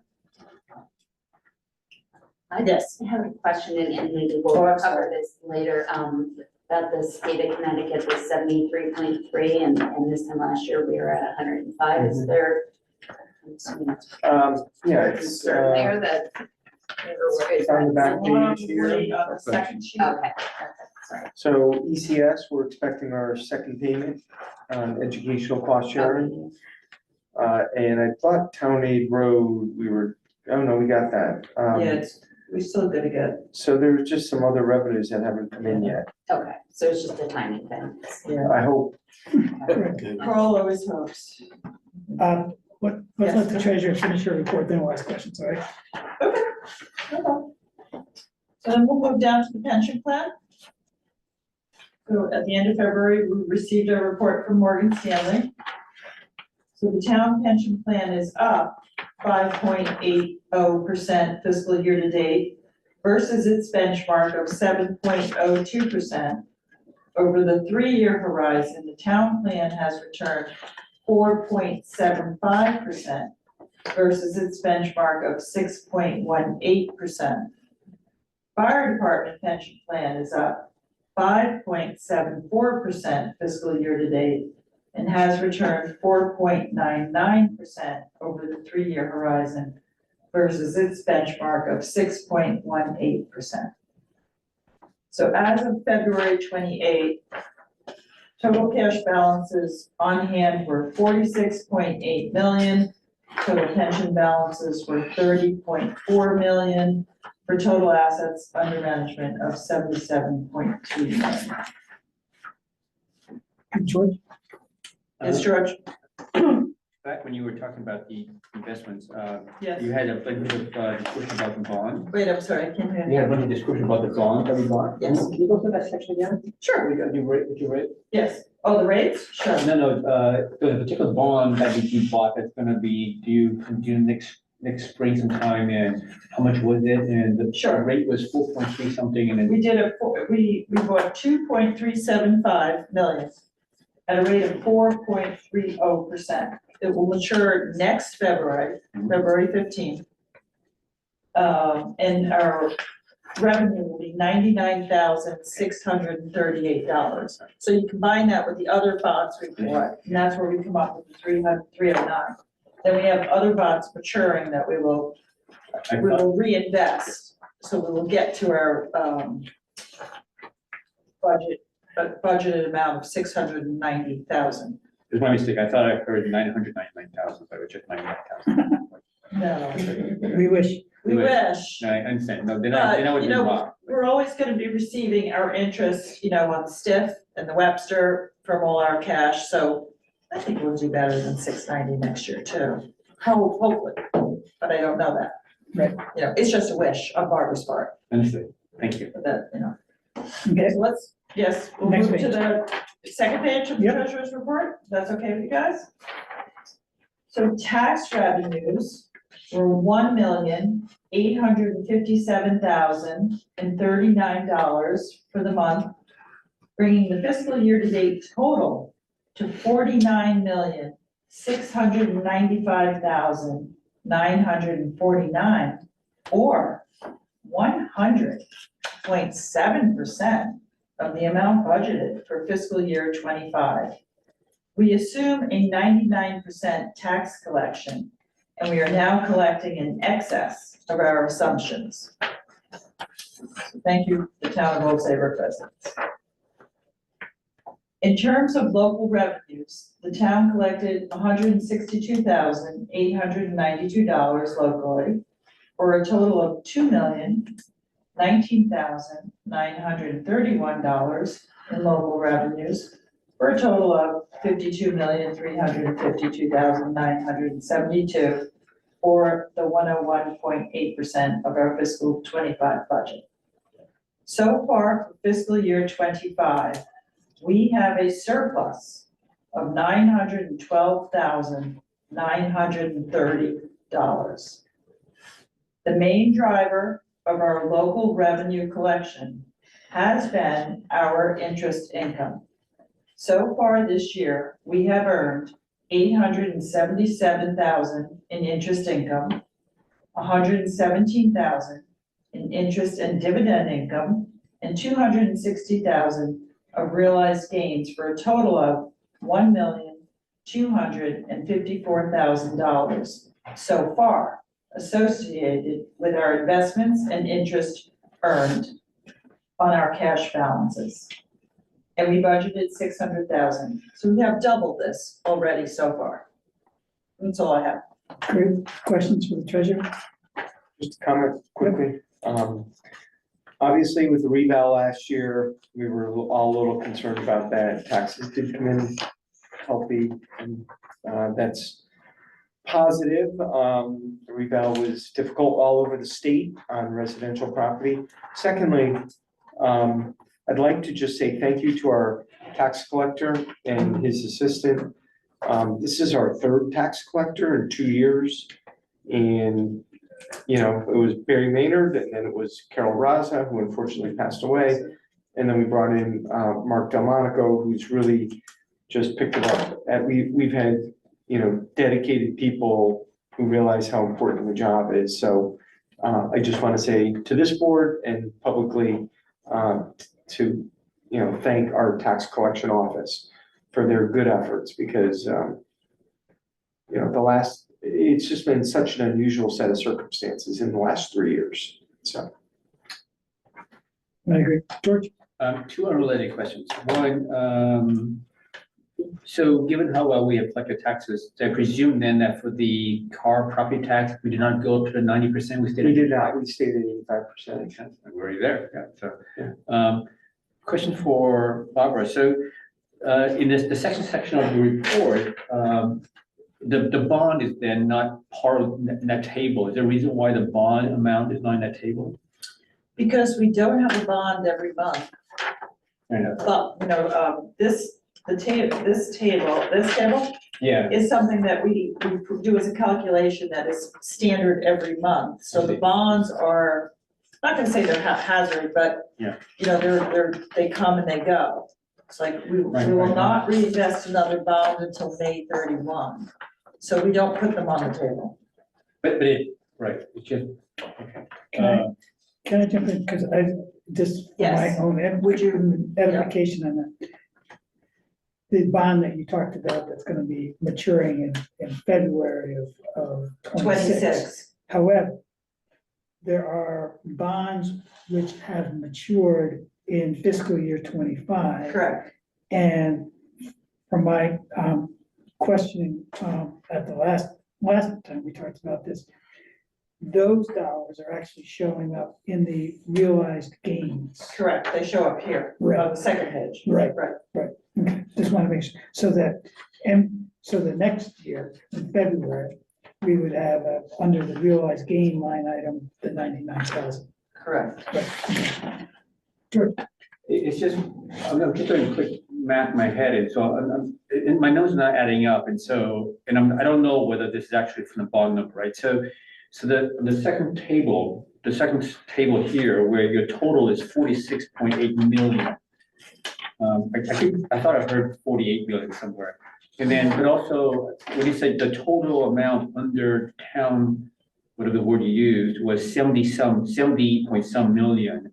77.2. 77.2, right, and so right now, we have collected 52 million and we have spent 30 million, so presumably that's around 22 million left over, plus the 46.8, I'm only getting from 60 at We're best. talking Yeah. about pension money and the cash balance, that was 46.8 and 30.4. So Those were the two figures. in the pension plan Okay. chart, Oh, third okay, you line actually, down, ending balance. Right, so it's considered assets under management, money being managed.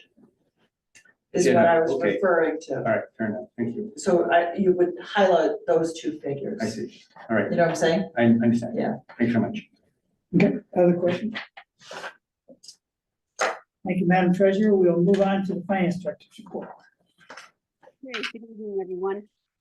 Just to kind of clarify that last point, in the executive summary on the treasurer's page, there's a short-term cash management. That's the $10 million that has all those bonds. That's the principal amount of all those bonds. So that's where it shows up in the report. I'm not sure if that was the question that was asked, but thought I'd clarify while I had the floor. Okay, Finance Director's report. I'm going to start with ARPA. And that's on the second page. And so far to date, we have actually expended $1.6 million of our almost $3 million. We've actually expended more at this point than we have left to spend. We have about 1.4 million to spend. And we've totally closed out $1.1 million in projects. So we've had a lot of movement going on in the last few months. And during the month of February, we expensed just over $7,000 on the HVA system. So that's what we've had going on in our ARPA appropriations. And then if you could turn to page 4 of the Finance Director's report, talk a little bit about the cash flow. So the general fund was down $1.3 million. Again, we had $3.4 million in expenses and $2.1 million in revenues. A lot of the revenues still had a little bit of overflow from tax collection and of course the interest income that we've just discussed. So typically we have an outflow of about $3 million in that category. Under capital funds, we had a reduction of $15,000.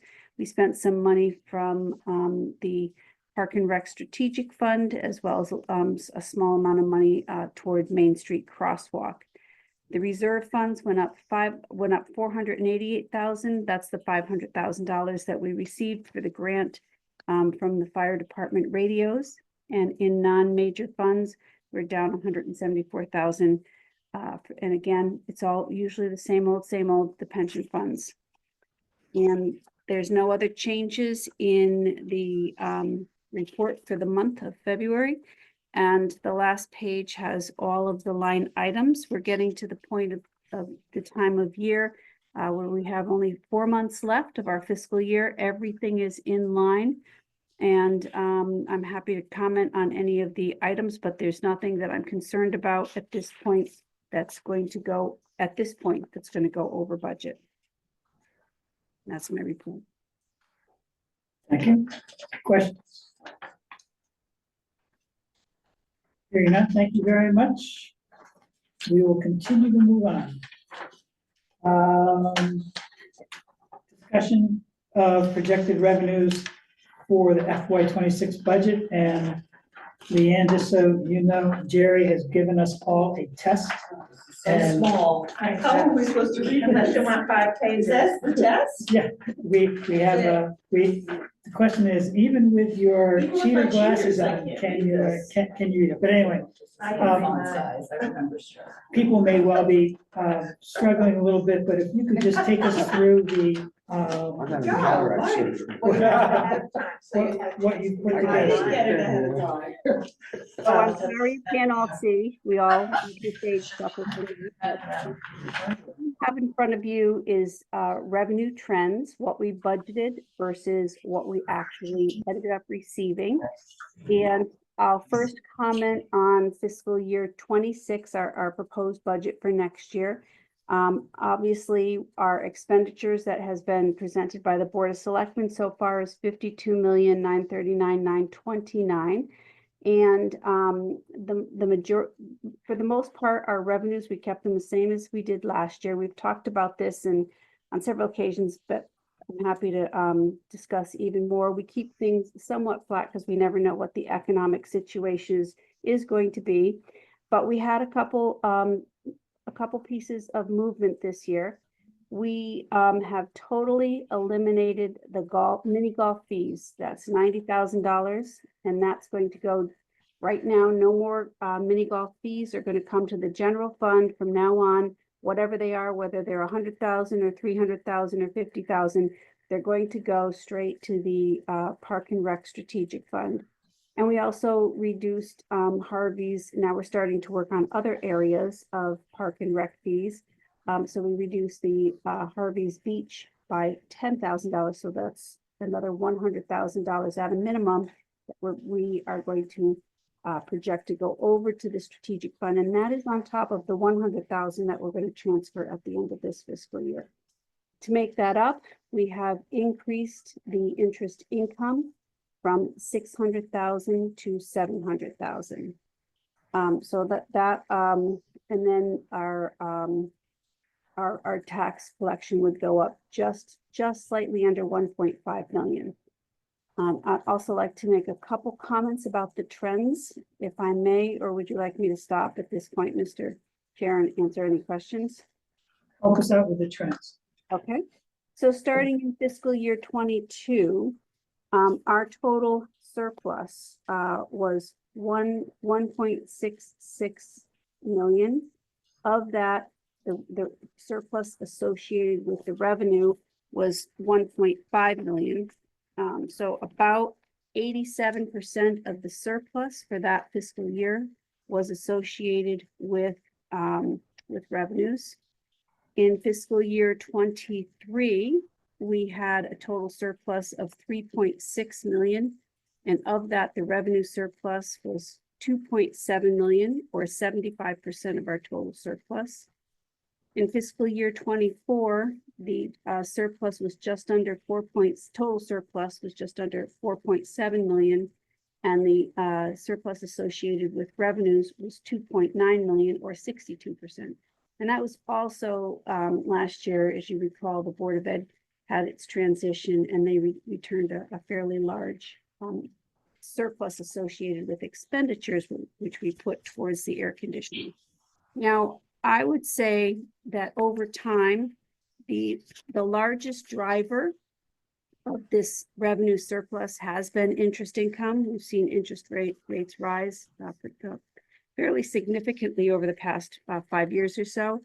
And if we were to look back in fiscal year 20, the grand total of interest income for the year was just 62,000.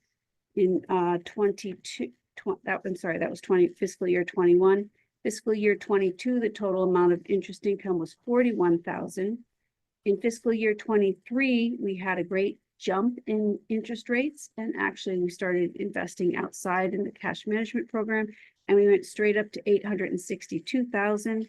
In fiscal year 24, we had interest income of 1.6 million, and so far fiscal year to date, including all the components of interest income that Barbara just went over, interest income, dividends, etc. Right now, we're at $1.3 million. So These revenue trends are highly correlated to interest income. And we've been very concerned. We've talked about this every single year, our desire to kind of keep that flat so that we don't have budget spikes. There has been other areas of revenues that we have seen come in a lot higher than budget. And again, that was economically driven by real estate trends. So we've seen the town clerk fees by remodeling. We've seen the building permit fees. So I will stop there. And I just wanted to give a quick overview because I know you wanted to discuss our revenue outlook for next fiscal year and what we did to our budget. Great, thanks. Any questions that people have about the revenue projections? Then you can't see them. Well, I cheated. So Leanne, so just to clarify again, so the spreadsheet that you sent out for where every year you talked about the surplus that was generated, the numbers that you always quoted, well, you quoted a much higher number, and but then you said the revenue side it was a smaller number, and it matched just the subtraction from the spreadsheet. What was the other part again? So every year we post our surplus for the town. The surplus actually has 4 components to it. 2 have to do with the town and 2 have to do with the Board of Ed. The town's 2 components are all of the revenues that you see in the treasurer's report and the expenditure side. And you can actually see the Board of Ed on the expenditure side too. The Board of Ed also has expenditures and income because they get some money for special ed that goes directly to them, and we don't see those funds. So when we add our revenue figures together for the Board of Ed and the town, those are the numbers that you see on this spreadsheet, but they're just the revenue side of the equation. And that was what Bruce wanted to talk about tonight, was the revenue side of our budgeting process. But we also every year have a surplus, a small surplus in our expenditure budgets. So, you know, the police, for example, the police department or the Board of Ed, we talked about it tonight at the last 2 meetings. They have not spent all of the amount of money that they budgeted. So therefore, the 2 components of surplus is the extra we make, bringing in a lot more revenues than we anticipated, and what we did not spend in our budget. So the first number I gave was our total surplus. The point I am attempting to make here is that with our budget, the reason why we have such high surpluses over the past few years is primarily due to revenues and not necessarily expenditures. So I wanted to point that out, that relationship between revenues. Yes, go ahead. So just specific numbers then, just for last year, because just to help me set this straight. So last year, excuse me, on the spreadsheet that you gave us, the excess was 1.9 million, rounding up. I'm sorry, no 1.9, I'm sorry, 2.888 million, or 2.9 million. Yes. You quoted a total excess of, a total surplus of 4 million. 4.7 million, correct. 4.7. 4.7, Just okay. under 4.7. I'm rounding, but yes. Okay, so about 2 million beyond this spreadsheet. Well, just round numbers, where did the 2 million come from? I mean, so is the school and the police department? Primarily from the Board of Education.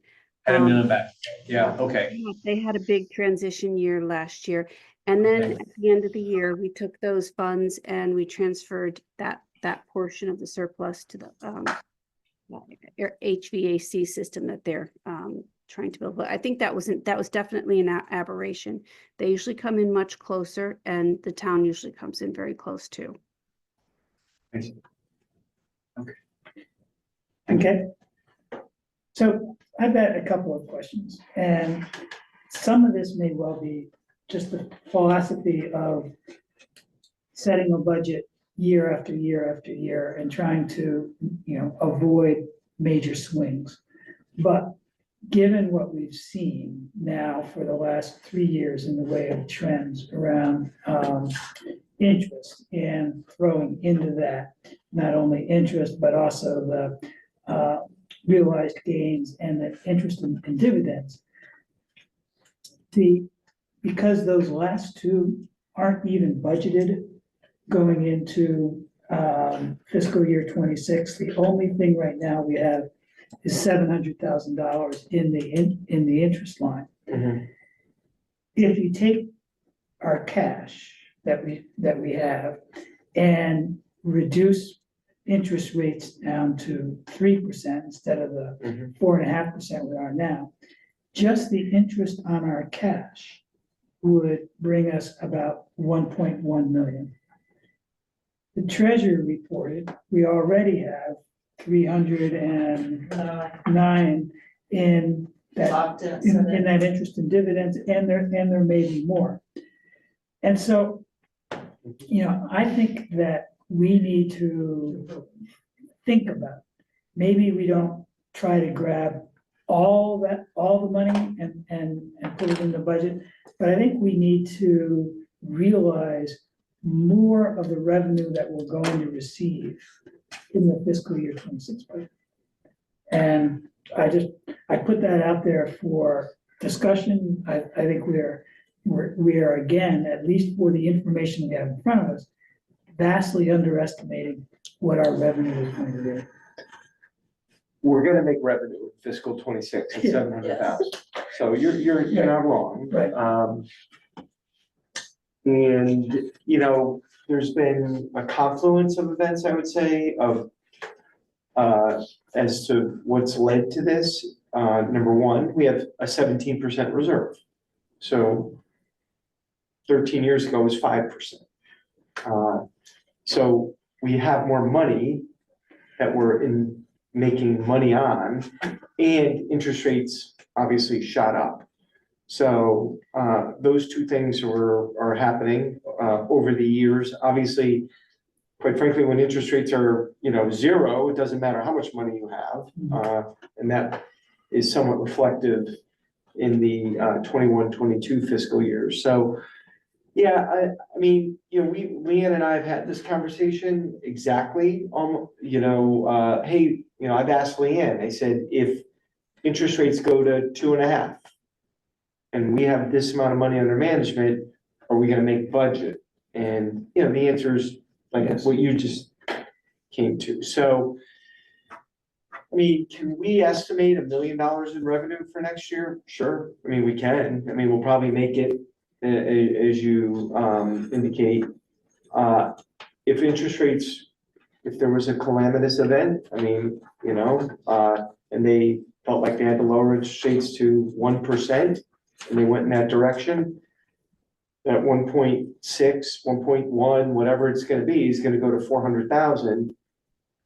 And we still need to make 600,000, that's gonna go into the mill rate. So to make up that extra 600, there's nowhere else to make it up from. So that's why we've erred on the side of the revenues coming in higher than expected, than actually trying to say, hey, we're making all this money, let's just reduce the mill rate with those revenues.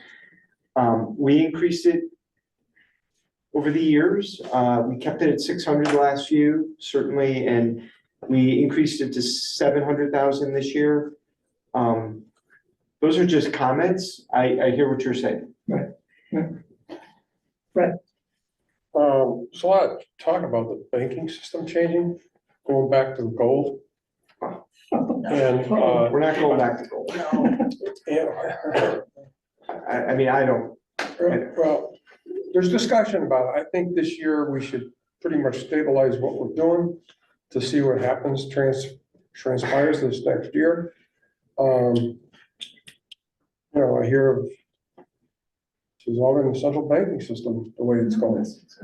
So, I mean, I don't want to get into that discussion, but I'm just saying that there's talk about it, so why rock the boat this year? If we have another year of history like this, then perhaps you can revisit it. But I just hate to make a change here when there's talk about changes at the federal level. George? Just a math thing, right? And so, Leanne was talking about, maybe you mentioned that our reserve started at 5%, I forget what it was, and has gone up to 17%, right? And so, and that pot of money is what's generating this revenue, right? This excess, well, this nice interest return, whatever you want to call it. But if we keep at 17%, it's 7% of our budget, bottom line. But if that bottom line goes up by X percentage, that, we're still at 70%, but that amount goes up by the same It sure percentage. does. Every year from Right. surplus, or we add money to that 17. That's to keep it at equivalent to the, 17%. Yes, that's more related to, correlated to, Yes. perhaps exactly the same as that percentage going up, right? So- absolutely. It's the first thing we do to keep it at 17%. I know, so that pot of money is going, so you're getting a percent interest on a large increasing amount of balance. And that balance has also increased by being prudent to increasing that rainy day fund, so to speak. And so perhaps some math we worked in for the interest rate that accounts for both of those math, because it's almost guaranteed, right? That if the mill rate goes up, we ask for more money, that balance, the 10% will increase and so on, right? So perhaps keeping it fixed, maybe some of the reason why it keeps our excess going. Sorry, George. I thought you were done. That's actually our strategy, exactly what you just said.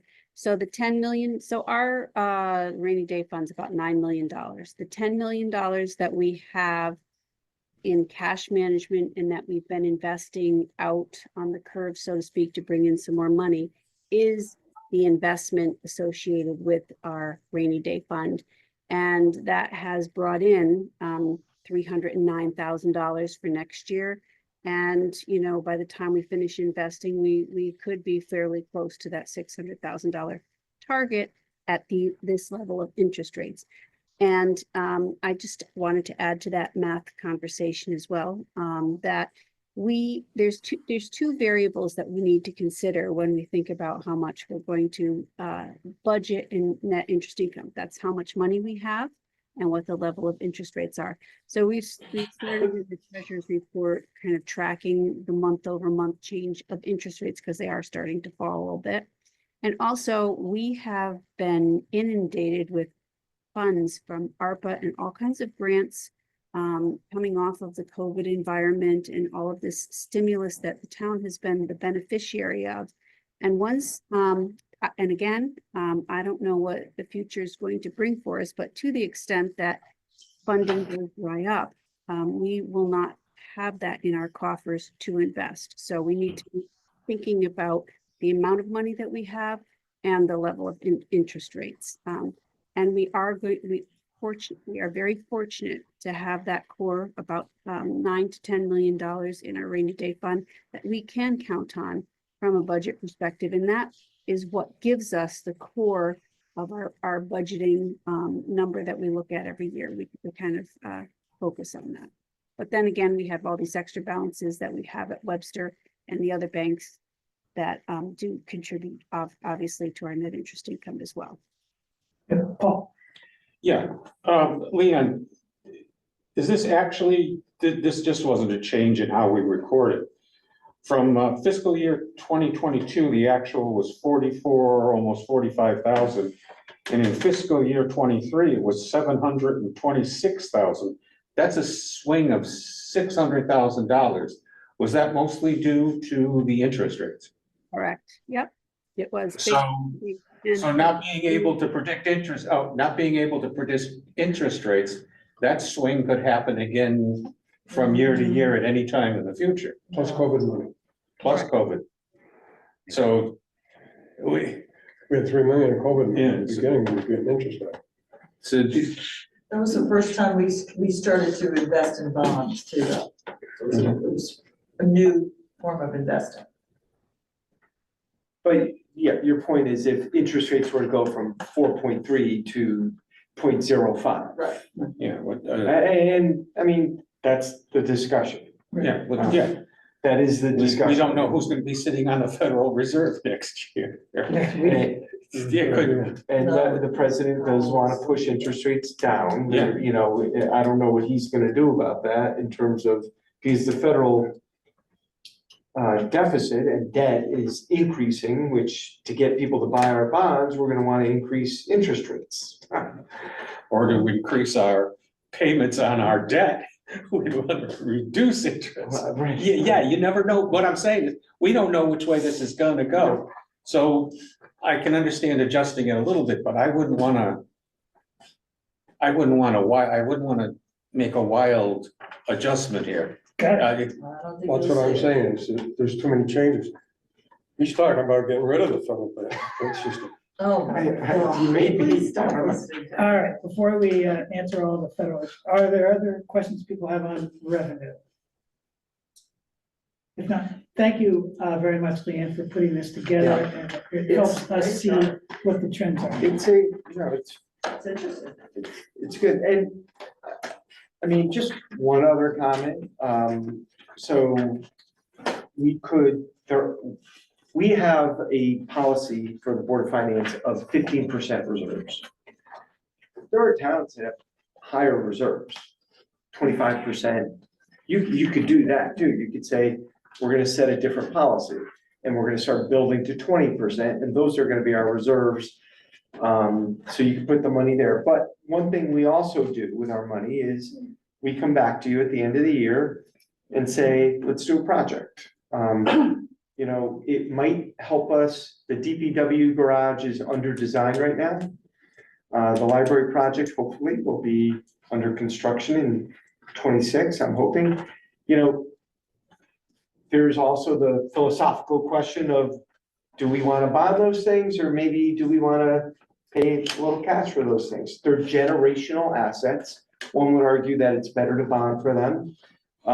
But in terms of keeping the mill rate and taxes more closely to where they are, these surpluses do allow us to do things in cash that other towns might be doing with bonding. Look, I mean, they've been large, and I hope that together we've spent the money wisely within our community to, you know, take projects off long-term lists. Now, and one other thing, the schools are going to have to air condition. The middle school is the next project. That's gonna have to happen, and I don't know if some of that money is gonna come from this side of the ledger too, and so. Okay, we will move on. Do we have any other discussion about budget items at this point? We budgeted out for now? Yep. you know, we've been talking about the possibility of when there's a big change during the year in a budget. That, you know, for instance, the police said that they had to buy some equipment and they went from 10,000 to 90,000. I wish there was a process where this would come, you know, he said he ran it by the police commission, but I believe it should come back to the Board of Finance, so that we're aware of it in the Board of Selectmen. I think it's a nice process. And it goes for all, I'm not picking on the police, the school board, the same thing. If they're gonna do something major. You're picking a different argument if you're going with the school board, because, I mean, within the town, I would say, I don't totally disagree with you. If there's gonna be a large overage, a $10,000 line item that you're gonna go to 90,000 on, and even though you're gonna balance your budget within the department, maybe this board should know, no, I'm not sure what the mechanism for that is. Board of Ed's different, lump sum, you know, and that's what, it is different statutorily. I'm not saying we shouldn't We're not gonna ask. take the money away from them. My point is, even with the school, You wanna know. yeah, in other words, a couple 10 years ago, they put in the backup power system for 250,000 because they had excess money. We never even knew about it. I felt as though, personally, I was blindsided that we weren't made aware that, hey, you know, our budget's running a couple million over or under, I should say, and you know, we're gonna use these funds. Not asking for admission, just, it's nice to know. So let me draw this distinction, so it's clear for me. With the schools, they find themselves with some excess money and go ahead and spend money on something in their capital plan. Not unreasonable from my perspective for the Board of Finance to be notified that this is happening. We can figure out what the right parameters are. If a town department does that, what is I guess, how much of an uproar is it for it to be coming back to the Board of Finance, even if it's within the overall budget for that department for approval? Probably not for approval, but for notification, I would say. So that, at the end of the day, doesn't mean anything. Because there's Other no than- control.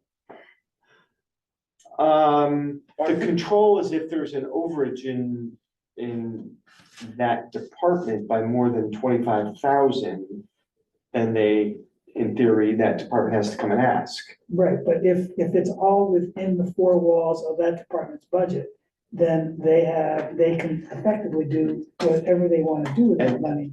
And then in theory, the next year you can say, we're gonna budget for vacancies or something. One could say that, I've heard it So said. I'm just, so I would hope that on the town side, that is not a trend, that they're one-offs, okay? So I think Leanne and I are, you know, when we look at our departments, we're like, we go through it and I will tell you, if Ray Allen came to us and said, I have a $90,000 expenditure, we're not gonna bury that somewhere. We're just not gonna do it.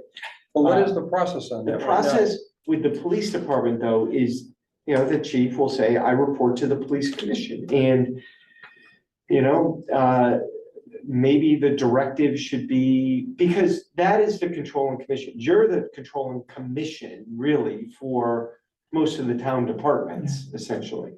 So maybe it's you know, since that is the largest general government budget, or, you know, it probably should be specified to the police. Maybe maybe it's a memo from me to the department saying, if you're gonna overexpend a line item by more than 25,000. Right. We wanna know, even though it may not be something that needs to be approved by the Board of Finance, notification. It's the That's the policy right of the thing to Board of do. Finance, selectmen, that we wanna notify the Board of Finance. That's the right thing to do. It could be something like that. Prior Leanne, to. Leanne, am I thinking clearly, or do you see any objection to that? No, I don't see any objection. I would just add that most of our departments are so small that the staffing doesn't move and there's really, you know, highly unlikely they're gonna have those types of situations. It's more the larger departments that typically would have a little bit more wiggle room if they're short a person or whatever the case may be. So we can look at those line items and see when they're about to go over 25,000. The distinction I would be curious about is if it's a one project that's 25,000, or if it's accumulation of projects that's 25,000, because that could get a little bit more tricky on a particular line item. But I'm sure that we could figure something out along those lines. So what about the money for Park and Rec now? All of a sudden, these fees now are going over to their own basket. That requires Board of Finance approval, I think, from their capital fund. So there is approval system on There that. is. They just can't arbitrarily do They something. cannot.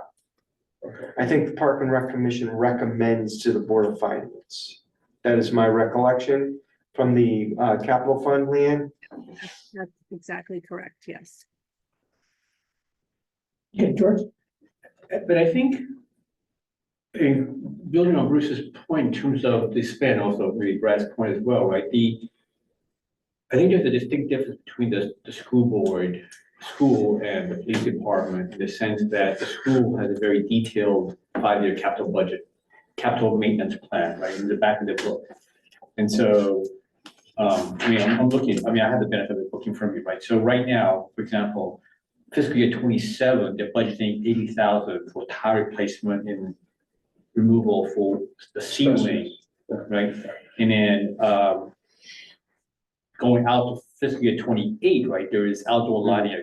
So, but the town knows exactly what's coming up, right? And so more or less, right, they can see this, and down at the end, right, the high school, middle school, their condition is to be determined. That's maybe some 1 point million, maybe 2 million, whatever it is. But there's a generator there and so on. If they have an access and they move some of these projects forward,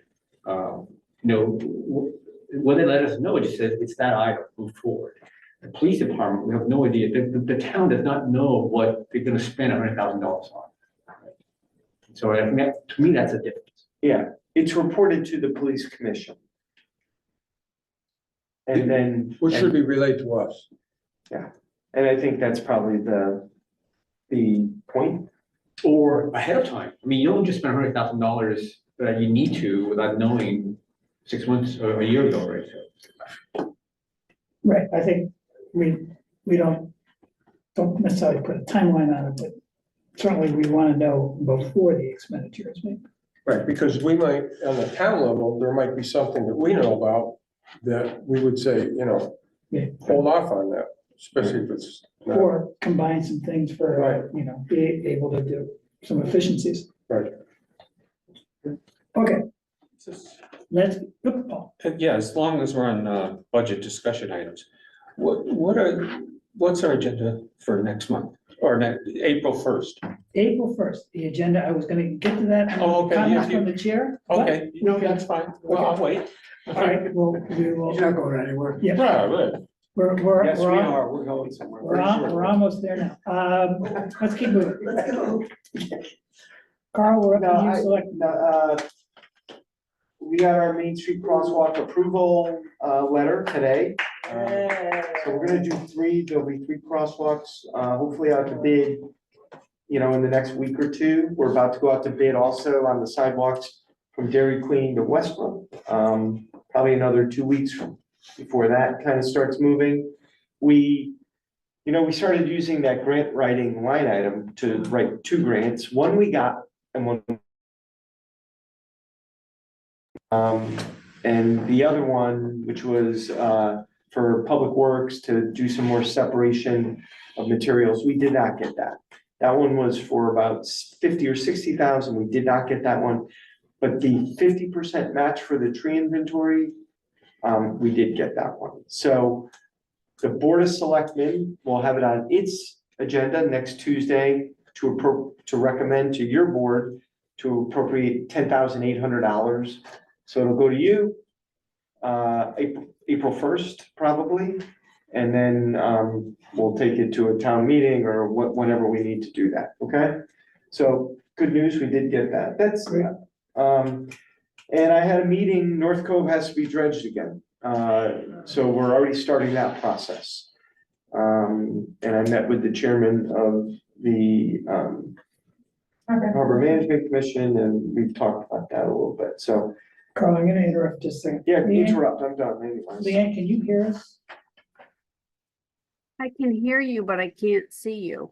Yeah, I just wanted to make sure you could hear us. The video on the owls has gone out.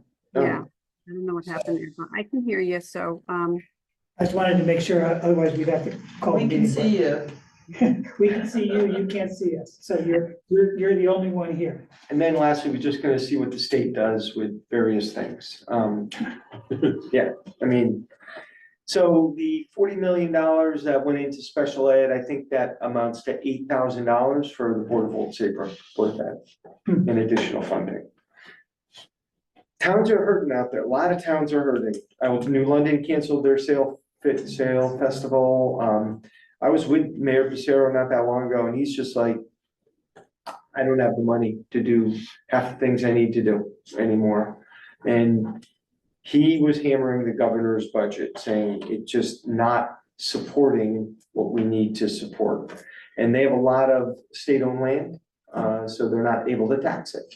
So they rely on state aid. So, and Justin Elicker in New Haven, he's saying the same stuff. I mean,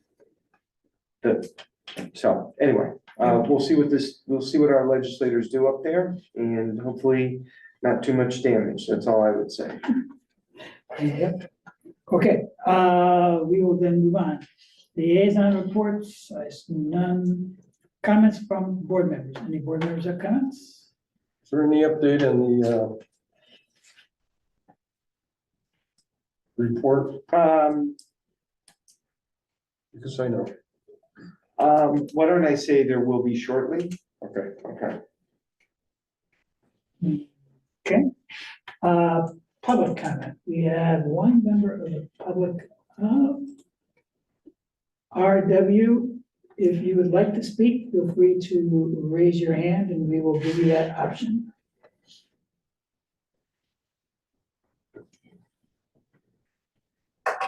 All right, not raised, we will continue on. And I get to answer Paul's question. Comments from the chair. So Paul's question about what are we doing at the next meeting? I think we have now, as far as I know, heard from all the departments. We've had the opportunity to review what the Board of Selectmen has presented to us. We've had a chance to review what the Board of Education has presented to us. So I would say next meeting, which is April 1st, 2 weeks from tonight, will be dedicated to hopefully voting on the budget, discussing and voting on the budget. I will give you an advance of my thoughts just to keep, just to make it so that things are as transparent as possible. Number one, we've had some conversation today about the uncertainties coming out of Washington. And I think that some of those uncertainties also redound to the lives of people living in Old Saybrook. As I've mentioned before, we have a surprising number of people who are at the Alice guidelines and below. Defense contracting may well be cut, pharma may well have cuts. So a number of those households who are living in Old Saybrook may find layoffs taking place.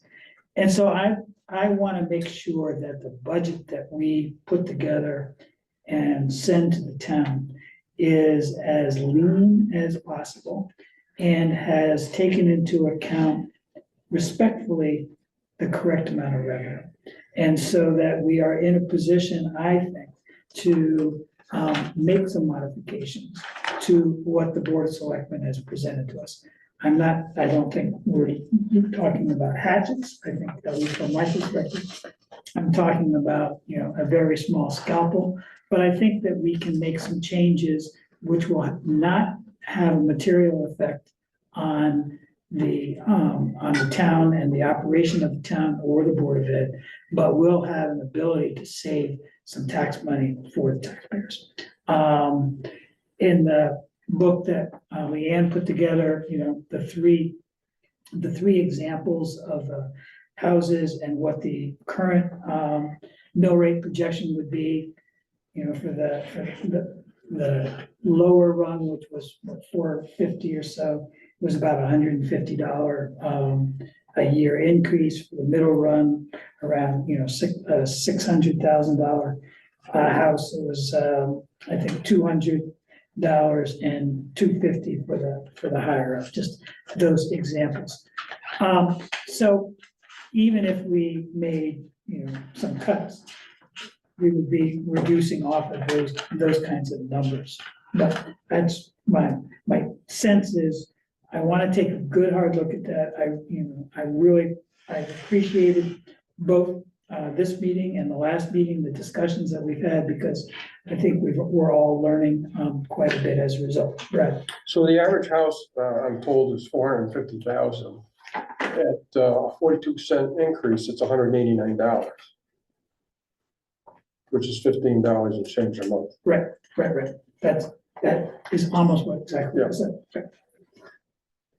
Okay, so I just choose to prepare you to get ready, and we will not do treasurer's report or finance director's report next time, because it will be April 1st. There won't be a chance to put those together. So that will really, this budget discussion and hopefully vote will be the main agenda item. With that, I'll take a motion to adjourn. So moved. Is there a second? Please say aye. Any opposed? Thank you very much.